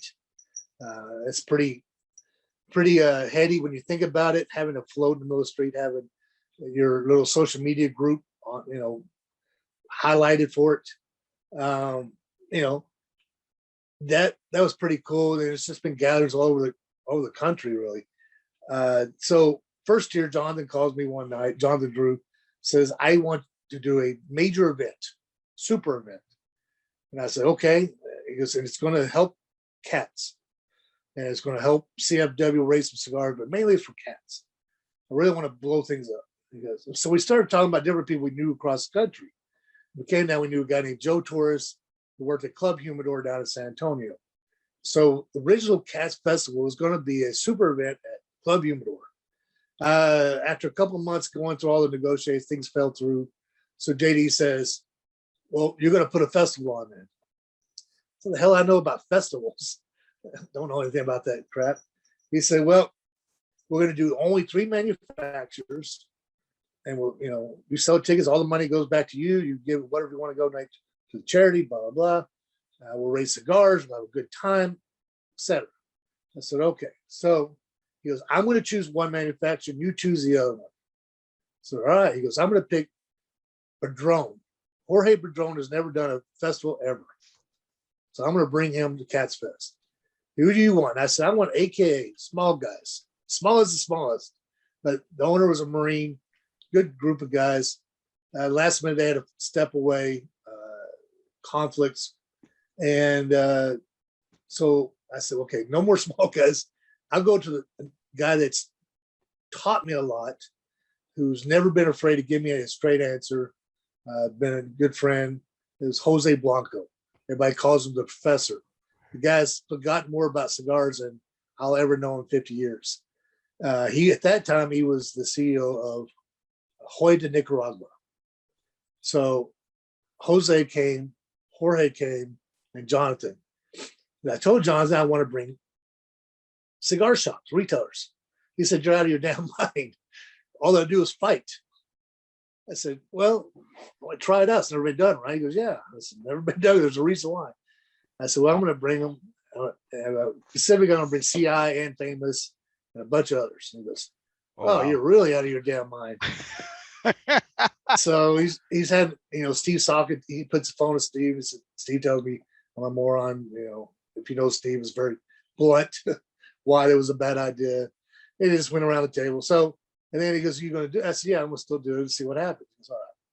So I ended up bringing 9 retailers in, and I put, just because I'm that kind of person, I put CI and Famous next to each other, and had the ladies that were running the booths who work for both CI and Famous to take pictures with each other's booths. And so it actually turned out very well. It was raining all the way up to the day of, to the morning of. There's flash floods all over San Antonio. Volunteers are coming out, the woodwork helping us out. The U.S. Army was supposed to donate a huge command tent for us. They didn't show up, probably because of the rain. I do know that the guy that made the promises did get a lot of heat, to say the least, for not showing up. But what was cool, again, talking about the industry, the folks, the people, the cigar smokers, the supporters, man, people started going, I got a 20 by 20 my house, I got a 20 by 20 my house. Next thing I know, there's all these 20 by 20s, and it stops raining around 7:30. And me and Chris the day before actually were in a nasty car wreck. I mean, nasty car wreck. In fact, we got a lot of trouble for not admitting ourselves to the hospital. So I wasn't moving around a lot, to say the least. So all these volunteers, it stops raining. So Chris and all of them go put all these tents out everywhere. And they did it within 30 minutes. They had all these tents out. And we got all the bags stuffed and everything we needed done. Gates open at noon. And we were just done. Have you ever seen the movie? I just forgot the name of it. It's an old Saturday Night Lights skit that turned into a movie about making bands. Garth and Wayne's World. Wayne's World. Remember, I think it was Wayne's World 1 where he stands up and they get over the road and they think no one's there and they step over this big tree. There's a long line of cars and people waiting to get in. That was what it was for us. Chris calls me up to the stairs we had at the building, and all of a sudden there's this long line of people going down this dirt road waiting to come in. We had no idea we had anybody coming outside the volunteers. So it became a tradition every year. We had about 20, 25 volunteers, and forgive my language if it offends anybody, but we basically call the volunteers the crazy motherfuckers because they bought tickets. Some of them came from all the way across the country, and they volunteered to work and volunteered to do manual labor during the event. It was insane to me. And first year we ended up raising 2,800 cigars and almost $11,000 for the charity for a $60 ticket. So it was pretty neat, and I wasn't ever going to do it again. And of course, JD calls me the next day. He said, "How was it?" Of course, he just wanted to hear that he wanted to know that if CI and Famous fought the whole time. I said, "Actually, no, they're pretty cordial." And so he said, "Well, okay, what are we going to do next year?" And I said, "I'm going to do another one again. You crazy?" So he convinced me to do another one. So we've done 6 so far. It was always in San Antonio. Moved it to Granbury, Texas. The whole city came out to support us. I finally went out to Granbury just because I kept close friends of ours kept hounding us to get out there, check it out. The city basically they basically put out the red carpet for us. The chief of police, a big cigar smoker, he went way over his way to help us out. The city manager, it's just tons of great people. Probably the single most patriotic city I've ever seen in my life. And that's what won me over. So we moved to Granbury. Of course, we've had 2 years of COVID. It's always been on Memorial Day weekend. And it's funny because I used to get my ass chewed out by all these companies while we did on Memorial Day weekend. And several of these companies now are doing events on Memorial Day weekend. They were chewing me out because they said no one does events on Memorial Day weekend because it's family time. So I always thought that was pretty humorous that now they're doing events. So we've decided this year, take a chance to move it on Labor Day on September 5th weekend. Oh, there you go. You still get 3 days. It's not the big traveling 3-day weekend. Memorial Day weekend is. So we're hoping it's a lot less conflicts. Graduation nowhere near there. So hoping to meet a lot of those conflicts. Not to mention, I'm a fat guy, and in May 26th weekend, it is always hotter than hell, even when it rains. And so we're hoping worse when it rains because then it's humid. Yeah. Oh God. And I love it. We have no humidity. So when I go to San Antonio or Dallas, I just die. Houston's horrible. And so we're looking for the Labor Day week to be a little bit cooler weather and hoping for no rainstorms. I mean, because Cat's Fest is infamous, whatever we would say. It either rained or it's hotter than hell. There was no in between. Yeah. Well, that's awesome. So the festival, basically, as you said earlier, you said it well. It's owned by me, but we built a company around it for more layers from a charity. Last thing we wanted someone was step over a stake, turn around and sue the charity, and we lose everything we worked tail ends off. If someone wants to sue Cats LLC, I got about $1,500 in the bank. They can have all of it, and that'll be in that. So it's a good way to protect it. We've raised a lot of good money over the years. I think the last one raised $21,000, and we only had Granbury lost numbers. We only had about 600 people that year, and we still raised almost 4,800 cigars. I want you to think of 4,800 cigars from 600 people. That's insane numbers. And I always tell people, think of it as the biggest fundraiser that you don't know you're in a fundraiser. Designed to have fun, a lot of social. Biggest part is social part of it. It is the truest cigar and beer festival in the country. There's a lot of beer festivals that have a cigar booth or two. There's a lot of cigar festivals that have a beer booth or two. It's a solid craft beer and cigar festival. Here's one story, and I'll leave it at that. I had a gentleman who is now a rep, but he wasn't at the time. Comes in, never met him. He's not part of CATS. He just came in and says, I want to know what you get for a VIP ticket. I said, well, I only got one left. Don't worry about what's in it. I said, you should get the general admission ticket anyway. It's a better deal. And, I always tell him that general admission is a better deal. Get it. Everybody wants a VIP ticket. He said, well, I want to know what's in it. I said, here's the deal. I'm busy right now. So what I would do is, if you did not have so much fun, the social aspect of it, that on Sunday, I come to you and the social aspect was not worth every cent of it. Forget all the crazy amount of cigars and swag you get. If it's not, I will give you all your money back. He goes, well, expect to see me Sunday. I'll get my money back. I said, all right. Sunday comes around, and I went and found him, not the other way around. I went and found him. I said, so I'll do all your money. He goes, nope. I said, next year I'll bring all my buddies. So he's done it every year, and now he's a rep for a cigar company. And when I do events with when I do my speech at events, I make sure that I tell a story about him. So that's awesome. So that's the festival. It's like I said, it's a fundraiser that you don't realize. It's very active. There's a beautiful dinner we have. It's always been outdoors. With this last year, we did it indoors.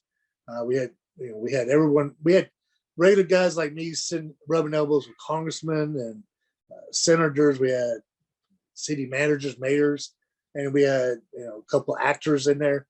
So then the big thing is you get to sit down with all the cigar manufacturer owners. So you get to sit at a table with these guys. You get to talk to them, visit with them, break bread like a normal person. And I think that's the biggest experience that people really dig out of the dinner. It just equalizes everybody. It's a chance for the ladies. Basically, one reason I put it inside. We have more women there than any other festival in the country. That's one of the things I'm very proud of. I've always felt that why cigar communities push the women away is beyond me. I mean, let's face it, women have better taste buds than we do. They have 29 million olfactory senses, and men have something way less than that. So why, so that was one of the things that CATS always is welcome the ladies. And so the festival itself has got a huge amount of ladies. Well, one year they said, we're tired of being outside. Give us one night of these 3 days that we can dress up. So that's what we did. So it turned out, we didn't know it was going to turn out good or not. And it turned out pretty good. I'm not sure what else you want to know about the festival outside of Labor Day. It's a great 3-day weekend. I would say that even if I wasn't running it, despite me running it, it's still a great festival. Oh, that's great. And it's getting moved to Labor Day weekend for 2022. So check it out. And you can check out their Facebook page, get all the details as they're upcoming there. So I have 2 last questions here for tonight, Storm, and one is our curveball question. That's how we always conclude the night.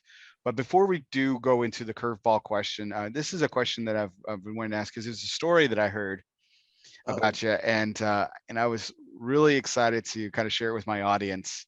And this has to do with, and correct me if I'm wrong on the year, but it has to do with 2003.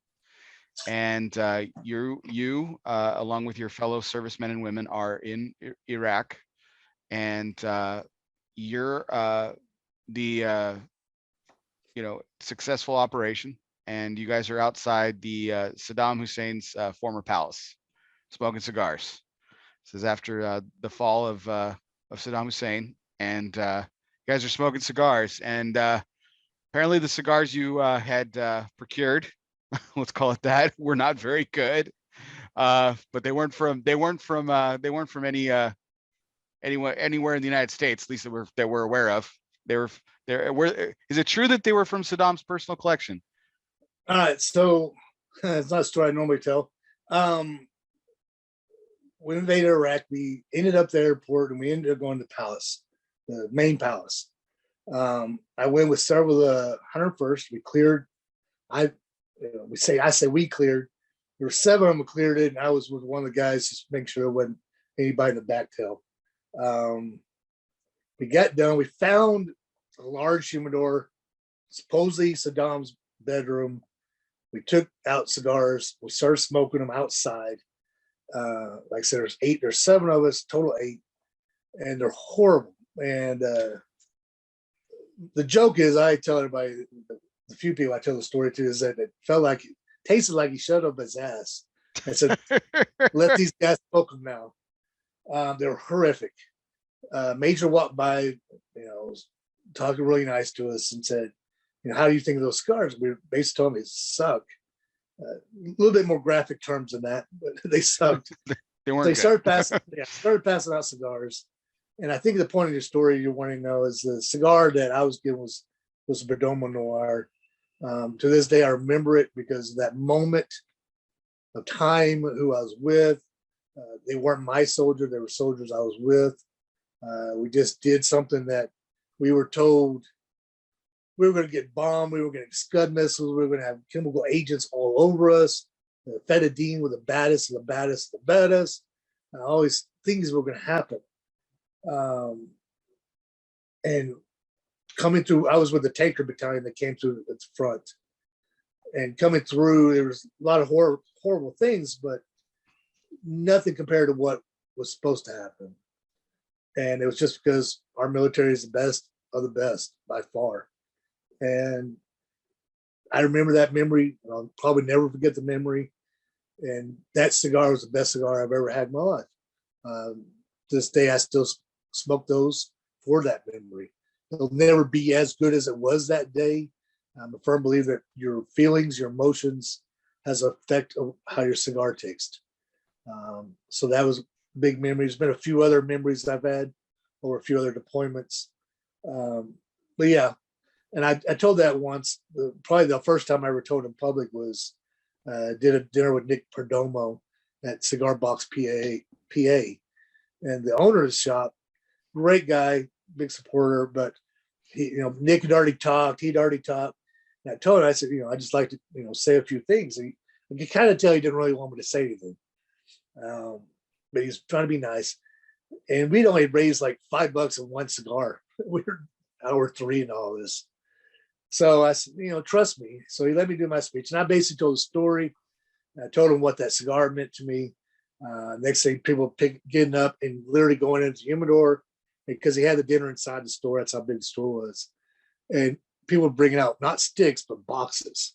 Nick himself brought over 10 boxes and they dropped $500 on the table. So I went from having, 1 or 2 cigars and a $5 bill to one of the best single events we've ever had. And I don't say it's me that did it. I say it was the circumstances of what that a single cigar can mean to a single individual during such a should have been a bad point of someone's life. If that makes sense. No, it makes complete sense. The historian in me has to ask this question this way. So at the time, like you said, you were expecting something horrific, and it certainly wasn't pleasant by any stretch of the imagination, but you were expecting something so much worse, and it was bad, but it wasn't what y'all were expecting. But there you are, sitting on the front steps of the palace or wherever you were in front of outside. You have this memory that you've latched onto. Were you all cognizant of the historical moment that it was, or was it just because being in the service, there's so many moments like that they all kind of blend together? Like, was there that kind of recognition of that historical moment, or was it just a bunch of men and women doing their duty? I would say historical per se. Cool memories, just the cool factor you're in combat, the cool factor, every soldier, whether they admit it or not, whether they're really scared or not, still wants to get combat time, still wants to be part of that history. And being in one of these legendary palaces, and I jumped on the dining room table and took a big crystal ball off the chandelier. That was one of my souvenirs, and then there was a portrait of Saddam sideways. They made out little towels, and I took the towel with its eyeball. That was my two little things I took. Historical, I don't know. I would say that me personally had anything to do with historical as far as what we did with the 101st and the tank battalion I specifically was in. And I wasn't a tanker. I was in civil affairs. We were just attached to them. That was historical, what those men and women did. I guess that's what you're asking me. Mm-hmm. But then I realized that day, but I realized that none of us, we were all wearing MOP level 3, basically this hot ass gear with our IBA, which is basically armor with, God amount of ammunition. You got your ruck and you got your water and you got all this other shit. And it's 110 degrees. You already sweat because you already, nerves are racking and you're hauling down this black tops and sand. And then for all of it to be done with, that was pivotal. That was very pivotal for all of us. But it was the over moment, I guess is what I'm trying to say. Mm-hmm. Historical, I don't know. I mean, there was things I was involved in that I've read books later on that had nothing to do with the correct history. Mm. Some are funny, some are not. So, history is written by the person that willing to write those books sometimes. But what I can say is for the cigar, it was the perfect thing for that day, the perfect way of finishing that day, perfect way. Basically, strangers finished that day together. I don't know how more I can say about it. Well, Storm, I have one last question for you tonight, and I just, again, I know I've said it several times tonight, but I'm honored to have you on the show. I'm honored to have this conversation with you. It's been a fantastic conversation. I've enjoyed every moment of it, and thank you for sharing your Sunday evening away from your family with my audience and myself. And I say this every week to every guest. I recognize that Sunday evenings, especially this late, are, it's still precious time, either sleep or with family. And for you to give that up for a couple hours to sit and chat with me a little bit about the incredible organization that you helped build, it just means the world to me. So thank you. No, it's been my honor. It's one of my favorite shows. Outside of Tuesday Night Cigar Club, they were our very first media support outside of Cigar Press. And Matt Cade has been a longtime friend, but he actually saved my ass by taking over the actual community as a CEO for several years for me. People like Matt is a reason that we have been successful. Whether you're talking about CATS or CFW or just our recipients, our media, our podcast guys, our club guys that support us. We have a lot of clubs that support us. That's been profound. Just to have one club support us blows me away. To have 15, 20 clubs supporting us is mind blowing. And it's has nothing to do with me. It's just really good people. And like you said, because we've had really good people, we have really good reputation and a lot of hard work of building those checks and balances. And then, like I said, you said it perfectly, people like Matt Cade, people like yourself, really standing behind us, companies that have ethics like both y'all do, reputations like both y'all do, has what really has helped keep us relevant. I guess the best way of putting it. So thank you. It's my pleasure. Indeed. So tonight's the last question of the night is always our curveball question, which is always sponsored by Dunbarton Tobacco and Trust. Fastballs or curveballs, doesn't matter. Since the company's inception, Steve Sock has been knocking them out of the park 6 consecutive years in the consensus top 3. And yep, I had to look that up. I even got fact checked by my good friend and partner on Cigar Crew Primetime Special Edition, Mr. Will Cooper. So this is the curveball question, Storm. You spend countless hours with this organization, the work, the time that you put in, sacrificed a lot of sleep over the years in your chosen lines of profession and time after your retirement from the United States military. So time is something that's very valuable to you, like many others. So I was thinking about this, and I thought you'd be a perfect person to ask. If I could give you one extra day a week, an entire extra 24 hours, an 8th day of a week for you to use however you would want to, whether you wanted to pour it into pleasure, personal, professional, how would you choose to spend that extra 24 hours that I could give you? Well, I would say I would not spend it with the charity, but I actually know what I'd probably end up doing. What I would like to do is spend it doing some woodworking. Guys who want to be firefighters, they have those, light bars on their trucks. Want to be cops, got a bunch of sandbound belts and hats. Soldiers have a trunk full of wannabe soldiers have a trunk full of guns. I was a wannabe woodworker. When I got hurt, I didn't know what the hell I was going to do. So I bought all the cool tools. Still don't have a clue how to use half of them, but that 8th day, that's probably what I try to do is screw up a lot of wood and enjoy doing it. But I know myself, and I know my marketing director, he'd probably have me on over social media. Okay, so woodworking. What kind of woodworking have you done? Have you dabbled in? Well, during COVID, I've had honeydews from hell. Built the wife of the house, a she shed, and it basically was supposed to be a greenhouse, and it is a greenhouse. But I got a little bit overzealous and made it a little bit too nice, and it's a she shed. And now I'm extending that she shed. So it's a lot of staining, it's a lot of, I'm using a router, making everything look pretty. And I have an issue. I use too much polypropylene. What I really like doing is turning wood. I'm just suck at it. What I really like to learn how to do better is turn wood and resin. I think that's probably the coolest thing out right now.